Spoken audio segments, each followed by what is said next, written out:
हरे कृष्ण. तर सगळ्यांचं स्वागत.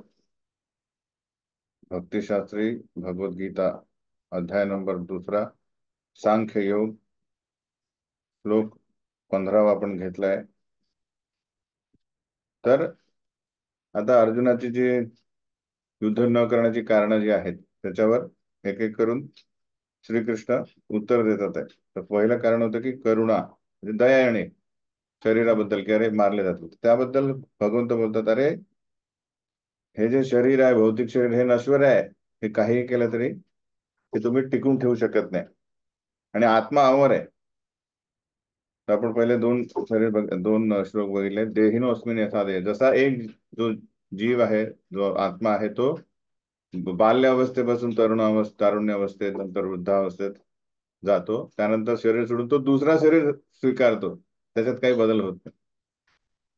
आणि ही जी भौतिक जगातील आपलं अस्तित्व आहे ते सदैव काय आहे? विविध प्रकारची दुःख आपल्याला येणार आहे. आगम अपायनो आणि त्या स्थान तितिक्षस्व भारता, ही हे जो द्वंद्व येणारच आहे. दार लोटून घ्या पूर्ण, शीत उष्ण, तरी आपलं कर्तव्य म्हणून करणे भाग आहे. त्याच्या बाहेर आपण जाऊ शकतो. जर आपण हे यम यम ही न व्यथेन ते पुरुषम पुरुषर्षभा सम दुःख दुःख सुखम धीरम सो अमृतत्वाय कल्पू. हेच मेन आहे आपलं काय, अ, साधना म्हणजे काय, की या द्वंद्वामध्ये समत्वम, असं उलट बसत येतं, समत्वम राखणे. अतिसुख आलं तर काय नाही होणे, हर्षोल्लासात न होणे. तर भिंतीशी लावा त्याचं, म्हणजे देऊन दे, म्हणजे तुम्हाला अजून सोयीस्कर होईल. तर डायरेक्ट तुमच्या याच्यावर. आणि दुःख झालं तर अतिशय हताश न होणे, कारण हे काय, जसं उन्हाळा आणि हिवाळा आहे त्यानुसार ते कार्य करतात. ते येणार आणि जाणार, आपलं कर्तव्य करण्या भाग आहे. म्हणून नासतो विद्यते भावो ना भावो विद्यते सतः उभयोर अपि दृष्टो अन्यस त्वनयोस तत्वदर्शी भी. जे तत्वदर्शी भी म्हणजे जे अभ्यासक आहेत, तत्वदर्शी आहेत, किंवा बेसिकली ज्यांनी तत्व जाणलेलं आहे. तत्वदर्शी म्हणजे ज्यांना तत्व दिसलेलं आहे. ते काय करतात, या दोन्ही तत्वांचा अभ्यास केलेला आहे त्यांनी. कोणाचा? सत आणि असत. असत काय आहे? हे भौतिक शरीर हे असत आहे. हे काहीही केलं आपण टिकू शकत नाही. काही जपान वगैरे मध्ये, चीन मध्ये काही लोक 250 वर्ष आपण जगलेले, असं काय ते आहे की नाही, असं खूप म्हातारे. पण त्यांना असं अजरामर नाही आहे ते, हे की नाही, त्यांनाही मृत्यू येणारच. म्हणून ते, तर असत भौतिक शरीर जे आहे हे चिरकाळ टिकून राहणार नाही. आणि सत जे आहे म्हणजे आत्मा, तो तो कधीच बदलत नाही. बदलत नाहीचा अर्थ काय, की एखादा वृद्ध व्यक्ती पण आहे, त्यालाही विचारलं तर त्याच्यात जो जोश असतो, म्हणजे इन द सेन्स त्याला बालपणासारखंच वाटतं. फक्त त्याचं शरीर कार्य करत नाही, तो आहे की नाही. तो बदलत नाही, तो समान असतो. फक्त त्याच्या इच्छा पूर्ती होत नाही. जे शरीराचे बदल आहेत ते त्याच्यात होत नाही. तर हे कोणी म्हटलेलं आहे, हे तत्वदर्शी जे लोक आहेत त्यांनी हा निष्कर्ष काढला. हे आपण जाणलं पाहिजे. आपण समजतो की शरीर टिकायला पाहिजे आणि आत्मा मरतो. दोन्ही दोन्ही म्हणजे दोन्ही असत आहेत. शरीर कधी टिकणार नाहीये आणि आत्मा कधी मरत नाही. ठीक आहे ना, हे माहित पाहिजे.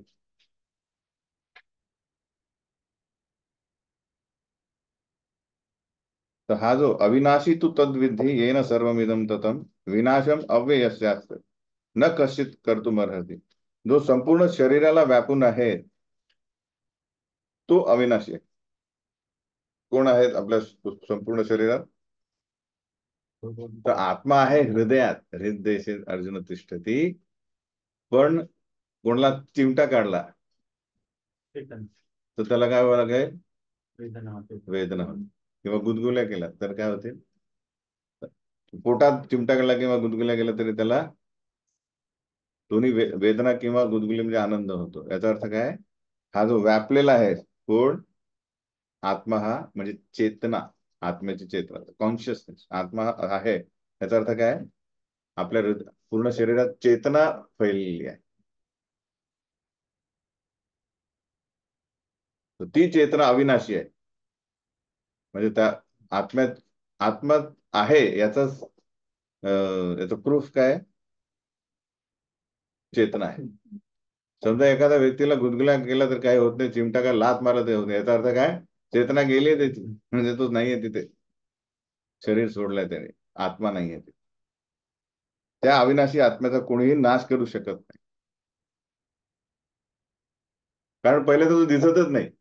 आत्मा हा आपल्या चर्मचक्षुने दिसणारा नाही. किती डॉक्टरांनी आपले मायक्रोस्कोप अजून अजून मायक्रो केले तरी तो दिसत नाही, कारण त्याचं हे काय आहे, परिमाण काय आहे त्याचं, परिणाम आय मीन परिमाण म्हणजे त्याचं मोजमाप कसं काय, मेजरमेंट. बालाग्र शतभागस्य शतदा कल्पितस्य च भागो दिवस विज्ञेय च सचांतयाय कल्पते. आपला केस एक तोडला सपोज, त्याचा जो अग्रभाग टोक आहे, ते टोक कापायचं, त्याचे 100 तुकडे केले आणि त्यात 100 तुकड्यावरला एक तुकडा केला, त्याचे परत 100 तुकडे केले. तो आहे जीवाची साईज, आत्मेची साईज. ती कशी काय दिसणार? आलं लक्षात? तर तो दिसतच नाही त्याचं, तर त्याला आपण हानी कशी पोचवणार, त्याचा म्हणून नाश होत नाही. म्हणून बालाग्र शतभागस्य शतधा, पहिले शतभाग असते, नंतर परत शतधा, असे त्याचे भाग पडले तरी तो या आकाराचा व्यक्ती दिसणारच नाही. म्हणून तुम्ही जाण की कुठल्याच, म्हणजे भीष्म पिता बघा, द्रोण काय, यांचा अंत होऊ शकत नाही, कारण ते ऍक्च्युली आहेत आत्मा, एवढे छोटे. फक्त त्यांनी ड्रेस घातला आहे हा भीष्म पितामहाचा आणि द्रोणाचा. हे अशा प्रकारे सांगतात. तर हे आत्मज्ञान आहे. तर आत्मसाक्षात्कारासाठी सर्वप्रथम पहिली पायरी काय?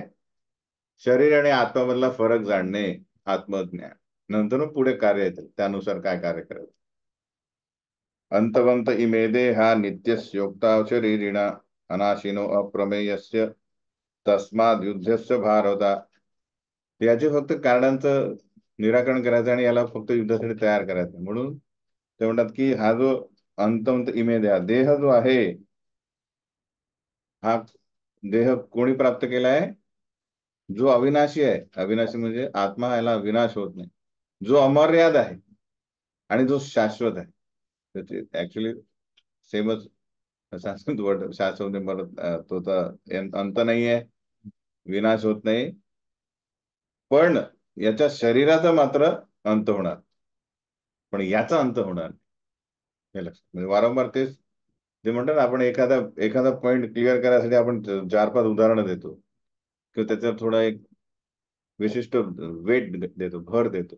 त्याच प्रकारे ते सांगतात की तू युद्ध न करण्याचं कारण आहे की समोरचे व्यक्ती मारले जाते, पण ते मारले जाणार नाही. तर उदाहरण प्रभुपाद लिहितात की ज्याप्रमाणे सूर्यप्रकाश जो आहे, त्यामुळे सगळे जीव जीव ज्या आपण जगतो, सूर्यप्रकाशाशिवाय बाष्पीभवन होणार नाही, है ना, आणि मग हे वनस्पती जगणार नाही, आपण खाणार काय? सूर्य आहे, सूर्यप्रकाश आहे म्हणून जीवन चाललेलं आहे. त्याच प्रकारे या शरीरामध्ये कोण आहे? आत्मा आहे, म्हणून त्याचं पालन पोषण होत आहे की नाही? जसा आत्मा गेला मोमेंट, तेव्हा तो शरीर सडायला लागतो, आय मीन निर्जीव होतं, म्हणजे आय मीन त्याची ऍक्टिव्हिटी बंद होते. जसं सूर्य गेला तर आपण मरून जाऊ. त्या प्रकारे य एनम वेत्ती हंतारम यश्चैनम मन्यते हतम उभो तो न विजानीतो नायम हंती न हन्यते. तर एक एक प्रत्येक एका श्लोकमध्ये एक एक पॉईंट देतात आहे, काही पॉईंट रिपीटेड आहे. तर हे काही पॉइंट परत श्रीकृष्ण रिपीट करणार. तर ज्याला वाटतं की जीवात्मा हा मारणारा आहे किंवा तो मारला जातो, तो अज्ञानात आहे. शरीर मारला जातो, आत्मा नाही. कारण जीवात्मा मारत नाही किंवा मारलाही जात नाही. म्हणजे एक आत्मा दुसऱ्याला मारू शकत नाही किंवा तो स्वतःही मारला जात नाही, स्वतःही मारला. तर हे खूप महत्वाचं समजणे. एक मूवी आला होता बघा मध्ये काहीतरी, त्याने गीतेचा हे घेऊन काय म्हणलाय, तो खून करा जाट, आणि म्हणत अरे आत्मा तो मरता ही नहीं, तो मैं कहा वो गीता में लिखा है. याचा आला का? गीतेचा उपयोग करून तो खून करत जातो. तर हे जाणणे आवश्यक आहे की जरी हे काय म्हणतात त्याला, मानव शरीर आणि आत्मा वेगवेगळे आहे, तरी वैदिक वाङ्मय म्हणजे वैदिक शास्त्र काय सांगतात, माम हिंसात सर्व भूतानी, म्हणजे कुठल्याही परिस्थितीत आपण कोणाची हिंसा करू नये. जर केली तर इवन या राष्ट्राच्या दंडसंहितेनुसार पण त्याला काय शिक्षा होते हे तर जाऊ द्या, पण मेल्यानंतर त्याला भगवंतांची दंडसंहिता आहे. आय मीन दंडसंहिता म्हणजे इन द सेन्स यमराज, ते चित्रगुप्त लिहून ठेवतो तिकडे सगळं, त्याच्यानुसारही त्याला काय मिळेल, दंड मिळेल. हे रूल आहे. कारण सर्वसामान्य व्यक्ती जो आहे, म्हणजे सर्वसामान्य जी इन द सेन्स मानव किंवा प्रत्येक जीव जो आहे, तो आपल्या जीवन जो चक्र चाललेलं जातं. समजा काही जीव आहेत जे अहस्थानी, सहस्थाना, काहींना हात नाही, अपदानी, ज्यांना पाय नाही म्हणजे सरपटणारे प्राणी आहे, काही जलचर आहेत, ते आपल्या कर्मानुसार एक एक एक एक शरीर मिळत, ज्यांना पाय नाही त्यांना हात पाय येतील, त्यांना हात नाही त्यांना पाय, असे समजून करत शेवटी त्यांना मनुष्य शरीर मिळत. तो ते जसं तो म्हणाल की 35 साल तुमको कैद हो गई, तर एक पहिले त्याला आंधळी याच्यात टाका, काय म्हणतात त्याला, अंधार कोठडीत. नंतर मग त्याला ठीक आहे थोडा उजेड, असं असं करत त्याला त्याला मग शेवटी क्लर्कचं काम देतील, म्हणजे पण 35 वर्ष होणार त्याच. हा लक्षात, थोडं थोडी सुविधा देतील त्याला. तसंच जलचर पासून एक कीटक पडेल, कीटक जलचर असे असे करत करत करत काय होईल, तर याच्यामध्ये त्याने मग खंड पाडला तर त्याची ती जीवन श्रृंखला होऊन जाते. त्याच्यामुळे पाप मिळतो. आलं लक्षात. म्हणून धर्मतत्व सांगतात की माम हिंसात सर्व भूतानी, वैदिक शास्त्र, की कोणाला कुठल्याच कारणाने कोणाच्या शरीराला कोणाच्या शरीराच्या हत्येला हे ज्ञान उत्तेजना देत नाही. जर केलं तर काय होईल, दंड मिळेल. तर हा प्रश्न येऊ शकतो तुम्हाला की जीवात्मा मारत नाही किंवा मारलाही जात नाही, याने मांसाहाराला हे मांसाहाराला उत्तेजन देतं का, पशुहत्येला प्रोत्साहन देतं का, हे तत्व तर का देत नाही आणि काय होईल ते आपल्याला काय करायचं आहे, एक्सप्लेन करायचं. जरी जीवात्मा हा कुठल्याही सूक्ष्म शस्त्राने त्याचा प्राण म्हणजे त्याला मारला जाऊ शकत नाही, तरीही कुठल्याही कोणाची हत्या करू नये, त्याच्यात आलं पाहिजे माम हिंसा सर्व होतं, हे सगळं तात्पर्यातच आहे. तुम्हाला ते एक्सप्लेन करायचं. पण इथे इथे मग काय, अर्जुन मारणार आहे सगळ्यांना, तर तो लहरी खातर नाही मारणार आहे. तो काय करतोय, धर्मतत्वांकरता हत्या करतोय. कारण धर्म संस्थापन करायचं आहे, श्रीकृष्णाने सांगितलेलं आहे. ठीक आहे ना. जसं उदाहरण येईल पुढे की जसा एक रोग आहे, रोग ट्यूमर ट्यूमर झाला कोणाला, तर तो जर ट्यूमर काढायला त्याला काढावं लागेल, कात्री म्हणजे कात्री कसं चाकूने मारून त्याला ते ट्यूमर काढावं लागेल. तोंडारे आणि त्याला काय करतात, डॉक्टरला पैसे देतात लोक, चाकू मारायचे त्याला ते पैसे देतात आणि त्याला हार पण घालतात, त्याला म्हणतात आपली जान बचाय. त्याला हटकरी नाही टाकत, कोणी बघेल म्हणारे चाकूला चाकू याला खून करतो, याचं लक्ष, त्याने त्याचे प्राण वाचतात. तसंच या विश्वरूपी काय म्हणतात शरीराला काय झाला, रोग झालाय. तेव्हा कुठला अधर्माचा रोग, कौरव पार्टी, तो ट्यूमर काढायला पाहिजे, हे की नाही. तर सर्जन कोण आहे, कृष्ण आहे इथे, पण अर्जुन हा याचं काम करताय. कशाचं, सर्जरीचं. न जायते म्रियते वा कदाचित नायम भूत्वा भवितावान भूय अजो नित्य शाश्वतो अयम पुराणो न हन्यते हन्यमाने शरीर.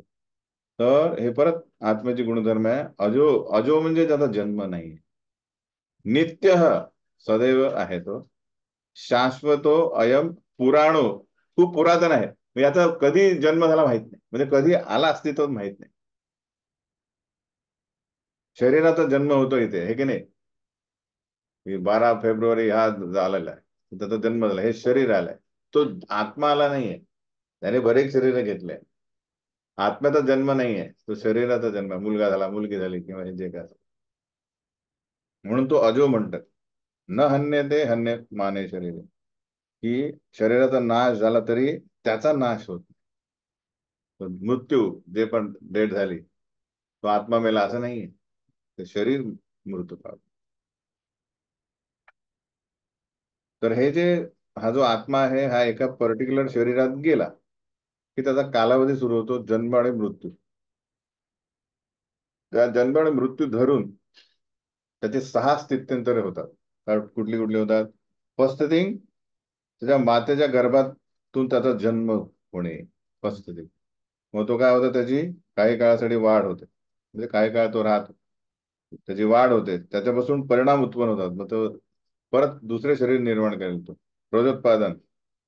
हळूहळू त्याची झीज होते, त्याला कळत अरे अभी मैं भाग नहीं सकता हूँ, पहिले मैं जोर से भाग सकता है की नाही, घुटणे दुखतात, हे दुखतात. शेवटी शेवटी तो शेवटी लुप्त होतो. तर हे सहा सहा स्थित्यंतर जे आहेत ती आत्म्याची नाही आहे, शरीराची. आत्मा नेहमीच फुल पोटेन्शियल असते त्याच्यात. त्याच्यात क्वालिटी काय आहे? तो सगळं आहे, त्याला ज्ञान आहे, तो शाश्वत आहे, तो आनंदी पण आहे. पण आता काय झालेलं आहे, आवरणात्मक झालं त्याला, शक्तीने त्याने त्याला झाकलेला आहे. तो समजतो मी शरीर आहे, त्यामुळे शरीर हे उलट आहे, त्याला अनित्य आहे, नंतर सदैव दुःख आहे, अज्ञान आहे आणि अनानंदी. तो कधी सुख देऊ शकत, लाईक दॅट. यामुळेच आपण बघतो की कधी कधी वृद्धांशी बोलाल तर ते नेहमी तारुण्यात बोलतो, मी माहित आहे मी माझ्या कॉलेजमध्ये असा होतो. तो आहे वृद्ध, पण त्याचा आहे कुठे कॉन्शियसनेस, चेतना कुठली आहे त्याची? कॉलेजमध्ये मी असा होतो. तर ते चैतन्य जे आहे ते नेहमी शाबूत राहत असत. त्या शरीराच्या होणाऱ्या बदलाचा आत्म्यावर काहीही परिणाम होत नाही, हेच ते श्रीकृष्ण सांगतात. वेदा विनाशिनम नित्यम नियेजम य एनम अजम अव्ययम कथम स पुरुष पार्थ कम घातयति हंतिकम. की परत नित्यम एनम अजम, अजम म्हणजे जन्म नाही, अव्यय म्हणजे त्याचा व्यय होत नाही. जो व्यक्ती जाणतो की आत्मा हा अविनाशी, शाश्वत, अजन्मा आणि अव्ययी आहे, तो कोणाला कसा मारेल आणि कोणाला कसा मारवेल. तर परत आपल्याला बघायचं की प्रत्येक गोष्टीची उपयुक्तता एखाद्या निपुण व्यक्तीच्या हातातच दिसते. ते एक गोष्टीची उपयुक्तता आम्ही एका वस्तूला वापरण्यासाठी आपल्याला काय पाहिजे, त्या वस्तूचं व्यवस्थित पूर्ण ज्ञान पाहिजे. जसं उदाहरणार्थ चाकू हा चोराच्या हातात आणि डॉक्टरच्या हातात. आपण बघितलं, चोराच्या हातात आहे तर त्याला फक्त माहित आहे तो दाखवून पैसे काढणे किंवा मारणे आणि पैसे लुटणे. पण डॉक्टरच्या हातात जो असेल, कार्य तेच आहे, शरीर फाडणे, पण एक इजा करतोय, मारतोय, दुसरा वाचतोय. तर त्यामुळे ही जी हिंसेची उपयुक्तता पण आहे. हिंसा ही एक प्रकारे हिंसाच आहे, ट्युमर काढणे. पण त्या व्यवस्थित त्याचा हिंसेचा उपयोग कसा करावा हे ज्ञानी व्यक्तीवर अवलंबून आहे. त्याच प्रकारे एखाद्या खुनाबद्दल जो न्यायाधीशाने एखादा म्हणतो ठीक आहे इसको रिहा कर दो, इसको फांसी पे लटका दो, तर ते काय करतो, तर त्याने खून केला नाहीये आणि एकाने खून केला. तर त्या खून केल्या तरी आपण म्हणू अरे हा किती खून करतोय न्यायाधीश, एका दिवसात 5 फाश्या लावल्या यांनी. तर नाही नाही, तो न्यायसंहितेनुसार काय करतोय, शिक्षा बनवतो. त्याला त्याच्यात कुठल्याच प्रकारचा दोष लागत नाही. अलग लक्षात. कारण मनुसंहितेत सांगितलं आहे की खुनी व्यक्तीला त्वरित दंड देणे, कुठला, मृत्यूदंड. त्याने ऍक्च्युली त्याचा आपण काय करतो, त्याचा फायदा आहे त्याच्यात. कारण त्याला दुसऱ्या जन्मी त्याला त्याच्यात तेवढ्या वेदना सोसाव्या लागत नाही. जर त्याला सोडलं तर त्याला या जन्मी पण त्रास होईल आणि तो अजून खून करून बेसिकली त्याचा जो हे व्याप जो आहे, जो हेल हेल म्हणजे नरकात त्याला अजून सोसावं लागेल आणि पूर्व नेक्स्ट त्याचा जन्म आहे त्याच्यात त्याचा खूप त्याला परिणाम मिळेल. म्हणून त्याला त्वरित राजा फाशीची शिक्षा देतो. तर त्याच्या कसं आहे, त्याच्या हितकारकच आहे. म्हणून इथे अर्जुन जे आहेत यांनी काय करायचं आहे, स्वतःचा हेतू बाहेर काढून फक्त श्रीकृष्णांच्या आदेशानुसार कार्य करणे आहे. असं केलं तर त्याला कुठल्याच प्रकारचं पाप लागणार नाही. तर पहिले आपण बघितलं की बेसिकली शरीर हे होत नाही, काय म्हणतात त्याला, शरीर वाचवता येणार नाही. त्यामुळे तुम्ही युद्ध करा. दुसरं तो म्हणतो की मला पाप लागेल. त्याचं दुसरं काय होतं कारण, पाप लागेल. अरे पाप कसं लागेल, कारण तो जो आहे अधर्मी व्यक्ती त्याला मारणे याने पाप लागणार नाही, कारण ते त्याच्या भल्यासाठी येतो. अजून अधर्म माजवेल तो, दुसऱ्या लोकांना अधर्मी करेल, म्हणून त्याला, जसं आपण बघितलं की शस्त्रक्रिया करणारा डॉक्टर याला पाप लागत नाही. त्याच प्रकारे श्रीकृष्णाच्या आज्ञेनुसार अर्जुनाने केलेले युद्ध हे ज्ञानयुक्त आहे. त्यापासून पापाचे फळ भोगण्याचा प्रश्नच उद्भवत नाही. एक एक एक एक कारणाचं खंडन करतात आहे भगवंत उदाहरण घेऊन. त्यानंतर अजून सिंपल होत आहे की वासांचे जीर्णानी यथा विहाय नवानी घृणाती नरोपराणी तथा शरीराने विहाय जीर्णानी अन्यानी संयाती नवानी देही. जसं एखादा, आपण बघतो की आपले कित्येक कपडे जे आहेत ते जीर्ण होतात, तेव्हा आपण ते फेकून देतो, नवीन शर्ट पॅन्ट घालतो, आहे की नाही. त्याच प्रकारे भीष्म आणि द्रोण हे खूप वृद्ध झालेले आहेत आता, हे की नाही. तर त्या शरीरात त्यांना आनंद मिळत नाहीये, तर त्यांना नवीन शरीर होऊ द्या, कारण त्यांना नवीन शरीर मिळणारच. आणि त्यांची दोघांची कार्य काय आहेत, ते सत्पुरुष आहेत. म्हणजे बऱ्यापैकी त्यांनी काय केलेलं आहे, फक्त ते दुर्योधनाची साथ देतात आहे, कारण त्यांना फायनान्शियल सपोर्ट आहे.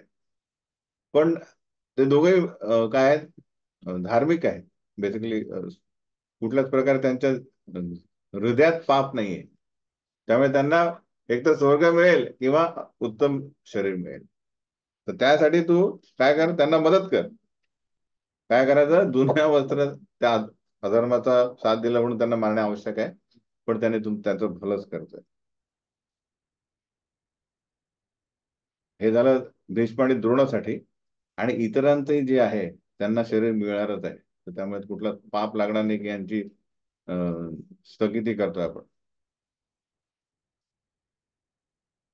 आता एक लक्षात घ्या की का आपल्याकडे एवढे जे फिलॉसॉफी आहे, फिलॉसॉफी म्हणजे मानव सेवा किंवा पशु सेवा, वृक्ष सेवा, म्हणजे याच्याकडे आकर्षण फिलॉसॉफी असते एकेकाची.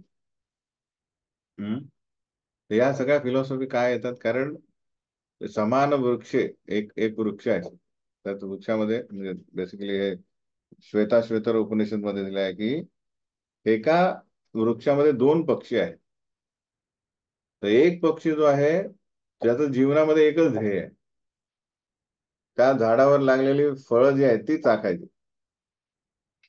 एका फांद्यावर फळ आहे ते खायला, अरे हे तुरट आहे ते फेकून देत, अरे हे गोड आहे, तुरट आलं तर तो नाखुश होतो. दुसरं खातो, अरे मस्त आहे, गोड आहे, हे चांगला, दुसरा फांद्यावर, तिसरा, तो फिरत राहतो. त्याच्या बाजूला दुसरा एक पक्षी आहे जो त्याच्याकडे फक्त लक्ष देतो, त्याचा मित्र आहे तो. आणि तो त्याची वाट बघतोय की तो त्याच्याकडे बघून त्याच्याशी त्याचा संबंध जो आहे तो प्रस्थापित करेल. तेव्हा याचं जे कार्य आहे कुठलं, सुख दुःखाचं हे बंद होऊन जाईल. कारण एकदा का त्यांचा संबंध प्रस्थापित झाला की त्याला या दुःखमयी या प्रोसेसमध्ये राहण्याची गरज नाही. तर आपल्या हृदयामध्ये आत्मा म्हणजे आपण आहोत आणि परमात्मा पण आहे, पण आपल्याला परमात्म्याबद्दल पत्ताच नाहीये.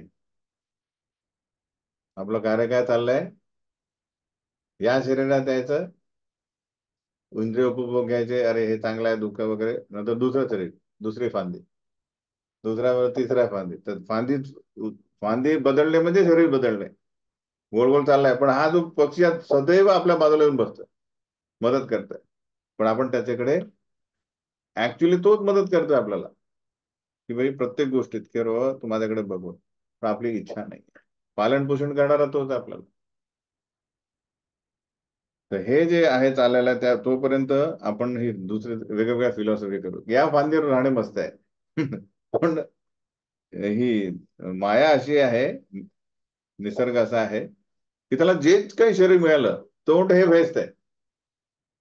एखादा कुत्रा तो म्हणत नाही का अरे मला माणसाचं शरीर मिळालं तर चाललं, तोंड बेस्ट आहे हे शरीर मिळालं.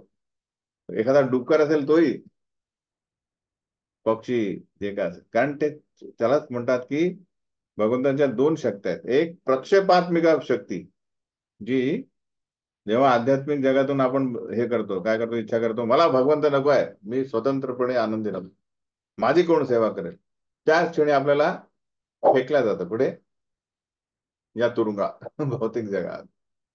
जसा कोणी खून केला कोणी किंवा काही मारामारी केली तर त्याला ते पोलीस वगैरे त्याला असं घेतात का आदराने, चलो भाई साहेब असे मारत मारत त्याला येतात, ढकलतात त्याला त्या कोठडीत, फेकतात ना असे.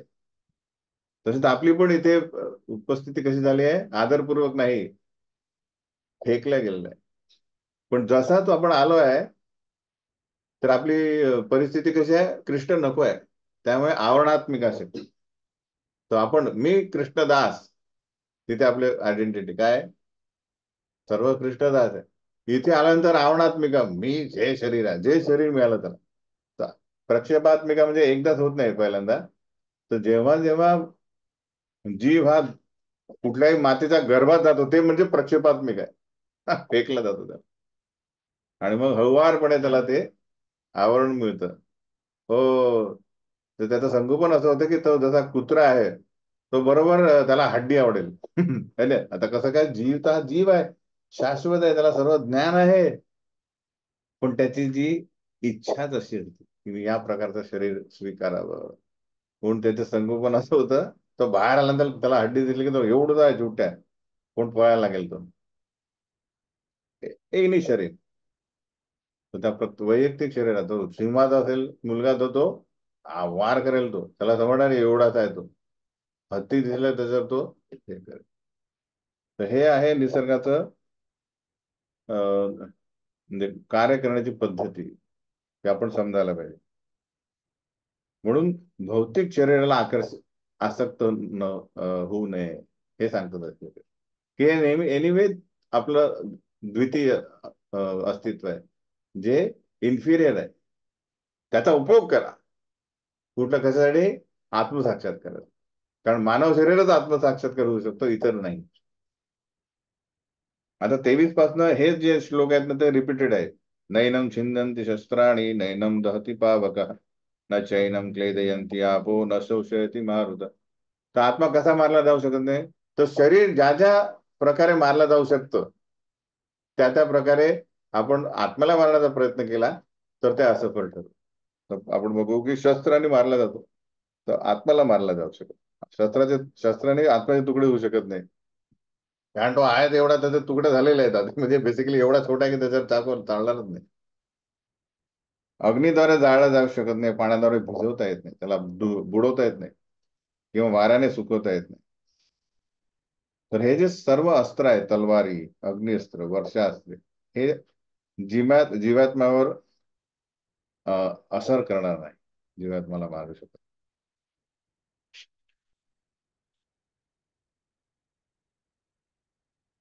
तो आपला याच्यावर तुम्ही लिहू शकता बेसिकली की न्याय संहितेनुसार खुनी व्यक्तीला फाशी शिक्षा देणे हे कशा प्रकारे त्याच्यासाठी हितकारक आहे.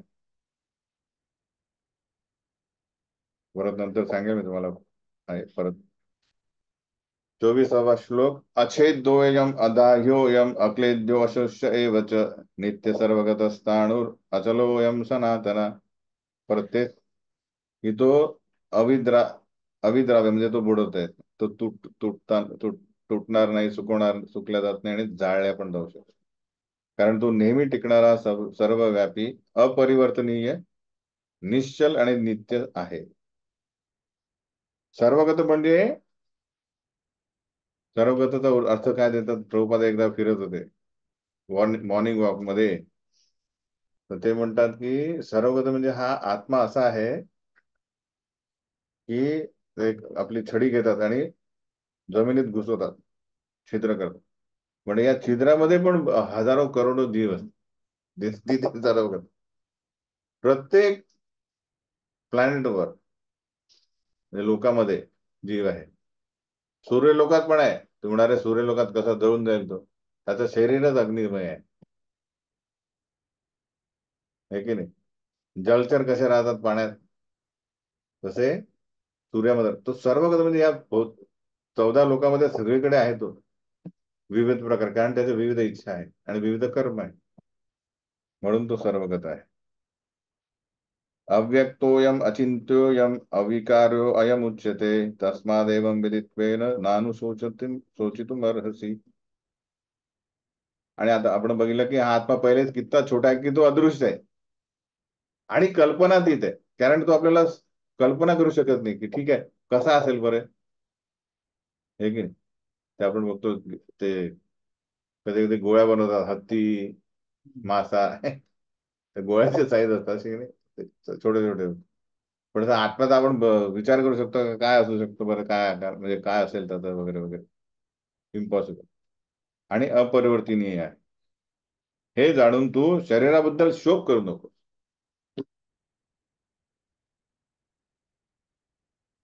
हे कारण देत आहे की आपला मेन काय आहे? शोक. शोक केला तर काय होईल? क्षुद्र बुद्धी. क्षुद्र बुद्धी नाही, क्षुद्र म्हणजे जे आहे खालच्या दर्जाची हे आहे, विचार करून की तुम्ही आर्य बना बेसिकली, की आत्माला व्हॅल्यू देणे, ज्याला व्हॅल्यू देणे, जो मौल्यवान आहे त्याला व्हॅल्यू देणे. बाह्य वस्त्राला नाही. जसं आपण बघितलं की बुडणारा व्यक्ती आहे तर त्याला वाचवणे म्हणजे त्याचे कपडे वाचवणे नाही, त्याला वाचवणे. म्हणून अरे रोलेक्स वॉच होती तिथं वाचवली मी ती, तो मेला बरे, त्याचं ते रोलेक्स वॉच, वॉच घड्याळ वाचवलं आणि तो त्याच्या पेक्षा तो महत्वाचा आहे की नाही, ते जाणणे आवश्यक आहे. अथ चैनम नित्यजातम नित्यम वा मन्यसे मृतम तथापि त्वं महाबाहो नैनम शोचितुमर्हसि. तर काय आहे नेहमी नैनम शोचितुमर्हसि, नानु शोचितुमर्हसि, की तू शोक करू नको. शोक कारण तो शोक करतोय.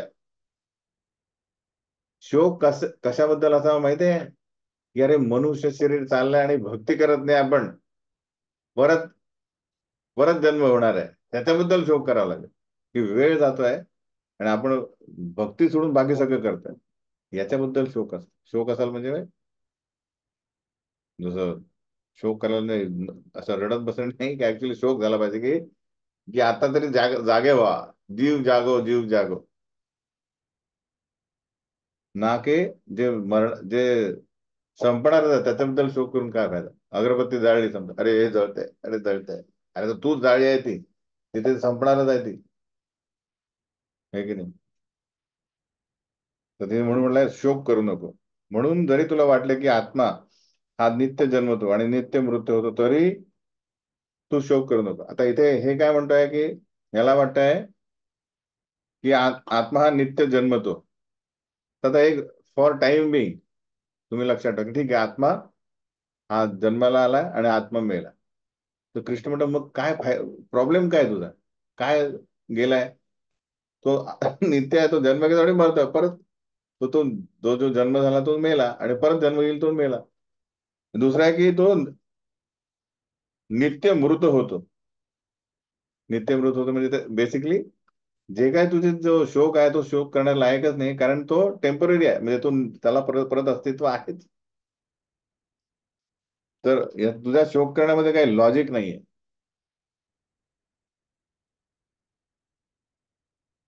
तर काही लोक म्हणतात की हे जे जीवन आहे ना हे कशा प्रकारे आलेलं माहित आहे का, की हे काही भौतिक आणि रासायनिक मूल तत्व ना हे एकत्र झाले आणि विशिष्ट एका अवस्थेमध्ये त्याला जीवनाची लक्षण आली. जे मॅटर मॅटर म्हणजे हे काही रसायन समुद्रामध्ये होती, मग ते लाटांमुळे एकमेकांना आदळली आणि अशी एक काहीतरी एक प्रसंग आला की त्याच्यामध्ये जीवन आलंय. मग जे वैष्णव सिद्धांत म्हणतो मग त्याचा प्रॉब्लेम काय, रसायन आहे ना. तर रसायन वाया पण गेली तर काय फरक पडतोय, तो पहिले रसायनच होतं, तर रसायनाला काय व्हॅल्यू देता तुम्ही, हे की नाही. जर रसायनच होतं ज्याला जन्म आला तर मग ते परत रसायन झालं तर मग कशाला शोक करायचं त्यात, हे जाणणे आवश्यक.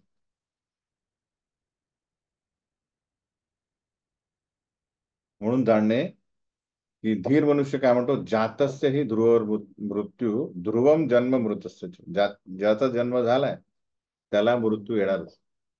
तो अलेक्झांडर असो की कोणी, त्याने जग जिंकलं, पण तो मलेरियाने मेला, हे की नाही. आणि ज्याचा मृत्यू झालाय त्याचा जन्म होणारच भौतिक जगामध्ये. त्याला काही कालांतराने हा जन्म मिळेलच. तस्मात अपरिहार्य अर्थ, याच्यात कोणी काहीच करू शकत नाही. कोणी म्हणेल मैं इसको रोखता हूं, शक्य नाही.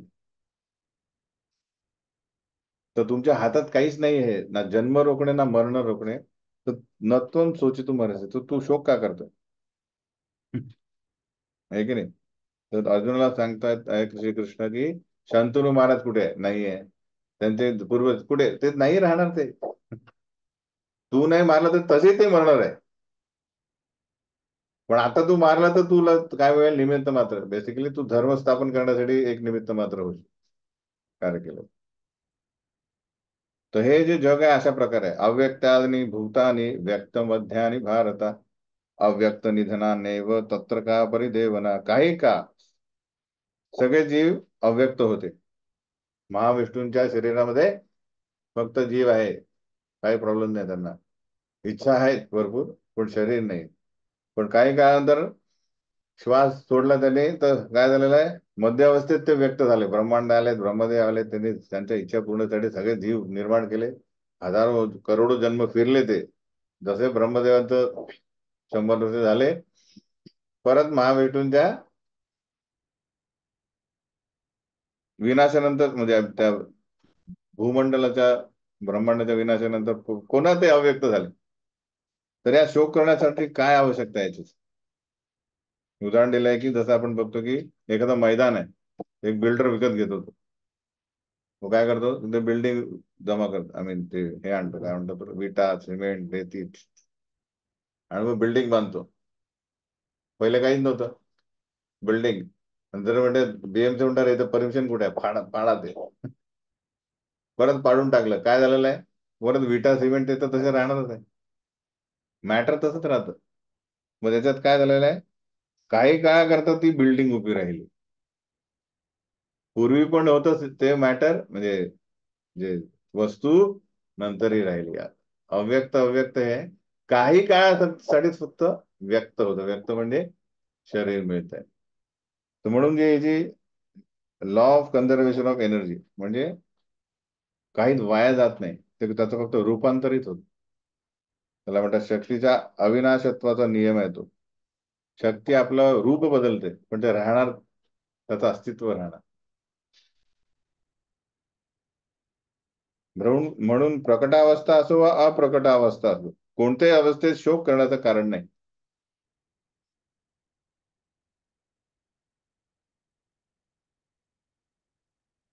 आता हा श्लोक सांगतो की हा आत्मा खूप आश्चर्यवत आहे. आश्चर्यवत पश्यति कश्चिदेनम, आश्चर्यवत वदती तथैव चान्य, आश्चर्यवत चैन मन्य शृणोती श्रुत्वापेनम वेदन चैव कश्चित्. कोणी आत्म्याकडे खूप विस्मयकारक म्हणून पाहतात, कोणी त्यांचं वर्णन अद्भुत करतात, कोणी त्याच्याबद्दल आश्चर्यकारक म्हणून ऐकतात. परंतु दुसरे असे काही आहेत की ते ज्याच्याबद्दल ऐकल्यावरही त्याला मुळीच जाणू शकत नाही. तर बाहेर त्यांना सांगू नये म्हणा, चर्चा बाहेर करा नेहमी. तर आश्चर्यकारक कसा आहे हा, की आपल्याकडे सगळ्यात मोठा प्राणी कोण आहे, तर समजा हत्ती बघितला आपण, आहे की नाही. आणि सगळ्यात छोटा कोणाचा बॅक्टेरिया असेल किंवा अमिबा आहे ना, त्या दोघांमध्ये वास करणारा आत्म्याचा साईज किती आहे, तो सेम आहे. तो महाकाय हत्ती असो किंवा एखादा दास असो, आश्चर्य बघा. पण त्या मोठ्या भलाकाय हत्तीला पण कार्य करण्यासाठी तो काय करतो, तो काय करतो, आत्माच देतो त्याला चेतना शक्ती. मग तो काय करतो, बिल्डिंग पाडू शकतो की एखादा मोठं झाड पाडेल. आणि डासामध्ये पण तोच आहे. तो जास्त, तर ती प्रत्येकाची काय ही आहे त्याचं आश्चर्यकारक कारण कर्म आहे. की जो एका प्रचंड वटवृक्षात पण आहे एकच आत्मा. तो असं नाही की मोठा वृक्ष आहे तर 10 आत्मा एकत्र येऊन राहतात, नाही. आणि एका इंचामध्ये अब्जो काहीतरी कोट्यावधी जीवजंतू पण राहतात. दही दही घेतात, दही बघा मायक्रोस्कोप मध्ये आहे की नाही. तर गुड बॅक्टेरिया नाही. हा, केळवा. तर हे आहे आश्चर्यवत या आत्म्याबद्दल चर्चा करणे. म्हणून शेवटी काय निष्कर्ष काय, देही नित्यम अवध्योयम, देहे सर्वस्य बाहरता, तस्मात सर्वाणी भूतानी नत्वम शोधितुम अर्हसि. की या देहामध्ये जो वास करतो त्याचा कधीच वध होऊ शकत नाही. म्हणून कोणत्याही प्राणी मात्रांसाठी तू शोक करण्याची आवश्यकता नाही. कुठल्यासाठी, कुठल्या प्राणी मात्रांसाठी शोक करू नका. शोक कधी करा, जर त्याला आध्यात्मिक प्रगतीसाठी तो काही करत नसेल तर शोक करा. इन द सेन्स त्याला प्रयत्न करा त्याच्यात जागृत करण्यासाठी. तर बेसिकली हा झालेला आहे हे आत्मज्ञान. बेसिकली शरीर आत्मा वेगळा आहे आणि कोणाला कधी मारणे कोणाच्या आज्ञेनुसार यानुसार ठरवले तर ते पाप आहे की नाही, या दोन गोष्टी इथे गावंडात सिद्ध होतात. डॉक्टरचं उदाहरण दिलं, आणि हा डॉक्टर कोणा क्षत्रिय आहे. हा जो डॉक्टर ट्युमर काढतो, क्षत्रिय अधर्म काढतो. सिंपल. त्यामुळे दोघांनाही पाप लागत नाही. पण क्षत्रिय मनाने करेल तर प्रॉब्लेम होईल. म्हणजे काही आता स्वतः म्हणेल की मी क्षत्रिय, पण जो कृष्णाच्या आज्ञेने करतोय युद्ध तर त्याला हे नाही लागत, जसं यात सिद्ध झालं. आता दुसरा होता की दुसऱ्या दृष्टिकोनातून सांगतात की अरे क्षत्रिय आहे तू, क्षत्रिय धर्म काय तू तर जाण. तर 31 ते 38 मध्ये क्षत्रिय क्षत्रिय धर्मानुसार न वागल्यास काय होईल, जीवन मृत समान होईल. हे की नाही. काय म्हणतात आहे, स्वधर्मम अपि चावेक्ष न विकंपितुम अर्हसि, धर्माधि युद्धात श्रेय अन्य क्षत्रियस्य न विद्यते. याने काय म्हणलं होतं, नच श्रेयो अनुपश्यामी. अर्जुन म्हणतो मला याच्यात काहीच श्रेयस्कर वाटत नाही. तर कृष्ण म्हणतात की क्षत्रिय या नात्याने तुझं कर्तव्य बघितलं ना, तर धर्मतत्वासाठी युद्ध करण्यापेक्षा श्रेयस्कर तुझ्यासाठी काहीच नाही.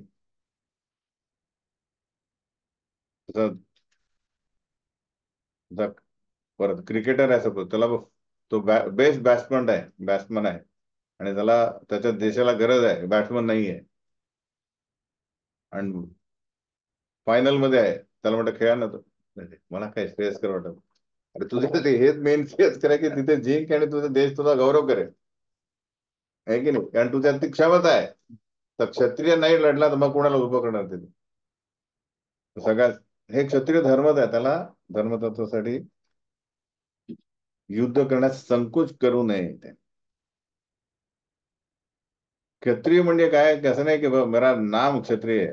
आता ऍक्च्युअल कलो शूद्र संभवा, पण पूर्वी क्षत्रिय म्हणजे त्याचं काय आहे की क्षत म्हणजे पीडा, आणि जो पीडा होण्यापासून कोणाचं रक्षण करायचं तो तो क्षत्रिय होय. तर त्यासाठी त्याला पीडा मिळाली तर त्याला काही वाटत नाही. समजलं की नाही. दुसऱ्याला वाचवण्यासाठी तो स्वतः वार घेण्यासाठी तयार आहे, तो क्षत्रिय.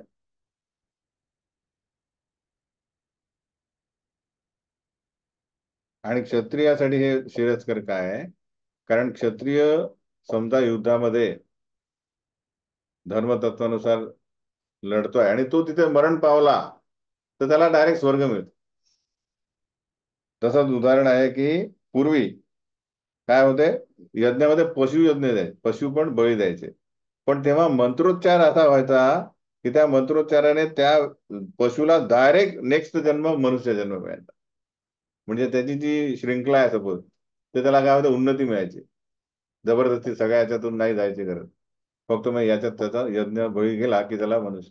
पण आता तसं म्हणजे पूर्वी तसं काय झालं मग, तसे मंत्रोच्चार व्यवस्थित नसेल तर तो पाप व्हायचं, त्याला पण मिळायचं नाही याला पण. म्हणून ते यज्ञबळी बंद झालं. म्हणून आता एकच फक्त यज्ञ काय, हरिनाम संकीर्तन करू शकतो, त्याच्यात कुठल्याच प्रकारचा कोणाला पाप लागणार नाही, उलट उद्धार होईल.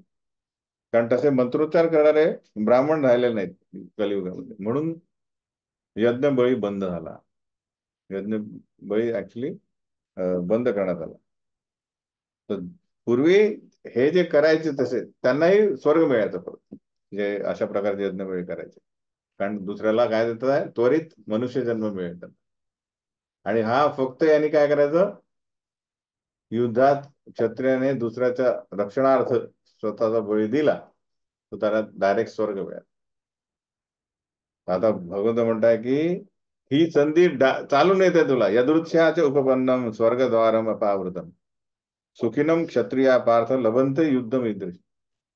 उदाहरण आता परत ते की आपण बघतो की इंडियाकडनं सपोज खेळासाठी, इंडिया भारतातर्फे खेळण्यासाठी कित्येक लोक, कित्येक राज्यातून लोक लहानपणापासून क्रिकेट खेळत राहतात. म्हणजे मैं नॅश रणजी में जाता हूं, मैं बाद में इकडे, तर तिथे एवढं काय भारतात खेळण्यासाठी ती खूप मोठी पोस्ट आहे की नाही, संधी आहे की नाही, हे चालू नाही त्याच्यासाठी. तर शोक काय करतात,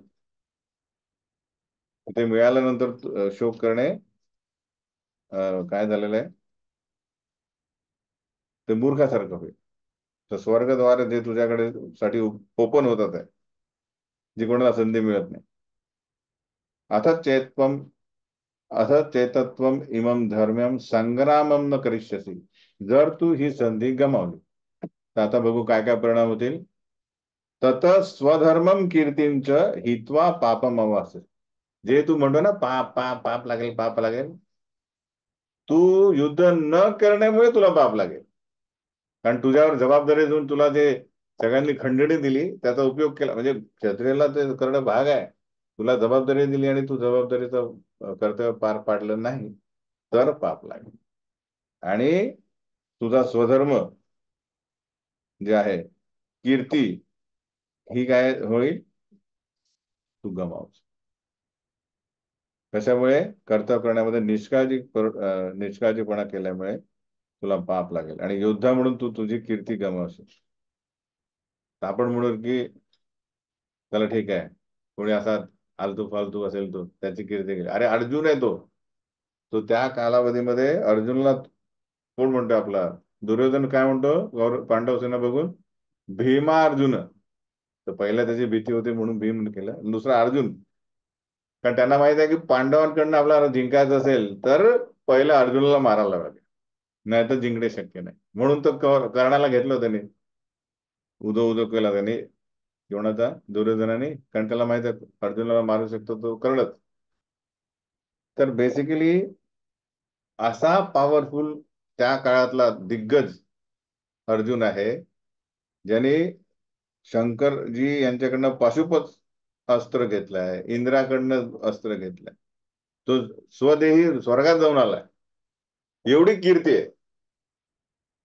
आहे की नाही, ती गमावून बसली आहे की नाही.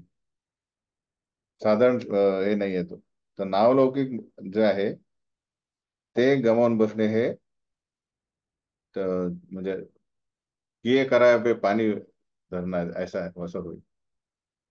म्हणून ते म्हणतात अकीर्तीन चापी भूतानी कथयिष्यती ते अव्यया संभावितस्य चाकीर्ती मरणात अतिरिच्यते. आणि तू म्हणशील ठीक आहे, मी सहन करेल जे काय, हे पॉसिबल नाहीये. कृष्ण म्हणतात की लोक नेहमी काय करतील, तुझ्या अपयशाचे वर्णन करतील. आणि सन्माननीय व्यक्तीसाठी दुष्कीर्ती ही मृत्यूपेक्षाही भयंकर आहे. ज्याला मानच नाही, जसा समजा एखादा जो व्यक्ती तो रोजच दारू पिऊन घरी येतो सपोज वर्षानुवर्ष, त्याला कोणी बेवडा म्हटलं तर त्याला काही फरक पडला, तो आहेच बेवडा, हे की नाही. पण समजा एखाद्याला खूप स्ट्रेस असेल आणि तो एकदम सन्माननीय व्यक्ती आहे आणि तो एकदा काहीतरी पिऊन आला जास्त, आणि मग लोक त्याला समजा नेक्स्ट डे म्हटलं तू, तर त्याला किती वाईट वाटेल, अरे वाईट, कारण त्याचा मान आहे काय, हे की नाही. तर सन्माननीय व्यक्तीला अपमान हा भयानक असतो. काही लोक फाशी पण घेतात. तर अर्जुन जो आहे, अर्जुनला श्रीकृष्ण म्हणतात की तू म्हणतोय की मी भैक्षमपी हलोके, मी युद्ध करत नाही, मी भिक्षा मागतो. तर कृष्ण म्हणतात की भिक्षा मागणे क्षत्रियाचं काम नाहीये. कारण आता तुझ्याकडे शस्त्र आहे आणि युद्ध आहे, युद्धात शस्त्र वापरायचे, आणि धर्म अधर्माचं युद्ध आहे म्हणजे प्रसंग आहे, है की नाही? तेव्हा तू युद्ध कर. तू नाही केलं आणि तू म्हणून भिक्षा मागतो संन्यास, तर तो भिकारी जाईल, मया दे दो कुछ. तर काय म्हटलं, ठीक आहे, काही लोक शिवाय देतील, निघ ते तुम आला सकाळ सकाळी. तर तेव्हा तुला जेव्हा म्हणतील ना तो, तर तुला तो अपमान होऊन तुझे जे हातात आहे ते तुला भिवून मारेल. तू मारशील त्या व्यक्तीला, जो पण असेल, जो भीक देणार नाही. कारण भिकारी ही अशी व्यवसाय नाही म्हणतात त्याला म्हणजे, पण भीक मागणे म्हणजे सदैव मिळणे असं नाहीये. तर जेव्हा मिळणार नाही तर भिकारी चालला जाईल दुसरीकडे. पण तू क्षत्रिय असल्या कारणाने तिथे तू मारायला जाशील, त्यामुळे तिथे मारल्यापेक्षा इकडे मार. कारण तिकडे मारलं तर तुला काही फायदा होणार नाही. लोक हसतील तुला, मी हसेल तुझ्यावर, की क्षत्रिय असून तू तिथे युद्ध केलं नाही आणि तिथे निरागस लोकांवर तू त्यांना मारण्याचा प्रयत्न कर. तर हे दुष्कीर्ती राहील. तर कृष्ण म्हणतात, तू एक काम कर ना, त्या युद्धात माघार घेण्यापेक्षा तू स्वतः मृत्यू स्वीकार, ते बेटर नाही त्यासाठी तुझं. कारण काय, नंतर तुला कोणी लोक म्हणणार नाही, मेला ना तो, ठीक आहे, स्वर्गात गेला असेल, क्षत्रिय होता तो. पण पळून आला, अरे पळून आला कसला क्षत्रिय हा? भयाद्रणान उपद्रतम मंसन्ते त्वाम महारथा, येषाम च तम बहुमतो भूत्वा यास्यसि लाघवम्. तर भयादरणात उपरतम, क्षत्रियासाठी सगळ्यात लज्जिरवाणी गोष्ट काय, लाजिरवाणी गोष्ट, की भयभीत होऊन, जसा विराट पुत्र होता तो, विराट पुत्राने बृहन्नला जेव्हा कौरव अटॅक करतात ते गायी पळवण्यासाठी, तेव्हा विराट म्हणतो, मैं उनको हे करे, विराट पुत्र. तर बृहन्नला त्याचा सारथी बनतो. पण तो जेव्हा बघतो, बापरे हे अरे, तो पळायला लागतो तो, तर यांच्यासमोर माझी काही हे नाही, तो नावाचा क्षत्रिय. मग अर्जुन त्याला पकडून आणतो, तो म्हणतो ठीक आहे नको, सारथी तर हो, मी लढतो त्याशी. तर हे आहे काय, भीतीमुळे रणांगणातून पळ काढणे हे क्षत्रियासाठी सगळ्यात लाजिरवाणी गोष्ट. जर असं कोणी केलं आणि जो महारथी असेल, म्हणजे बेसिकली लोकांनी काय केलेलं आतापर्यंत, सेनापती आपला हा अर्जुन म्हणजे महारथी आहे, सेनापती आहे, याचं यश सगळ्यांनी वाखाणणी केलेली, अर्जुनाने हे हे केलं. आणि आता म्हणेल का, अरे हा तर पळून गेलेला आहे, तर काय करतील ते, मला म्हणते अरे तो उगाचच, म्हणजे आपण त्याची वाखाणणी स्तुती करत होतो, ते एवढा काही लायकीचा नव्हता तो, पळून गेला तो. ते एक हा प्रसंग घेऊन तुझे पूर्ण कीर्ती चालले ते.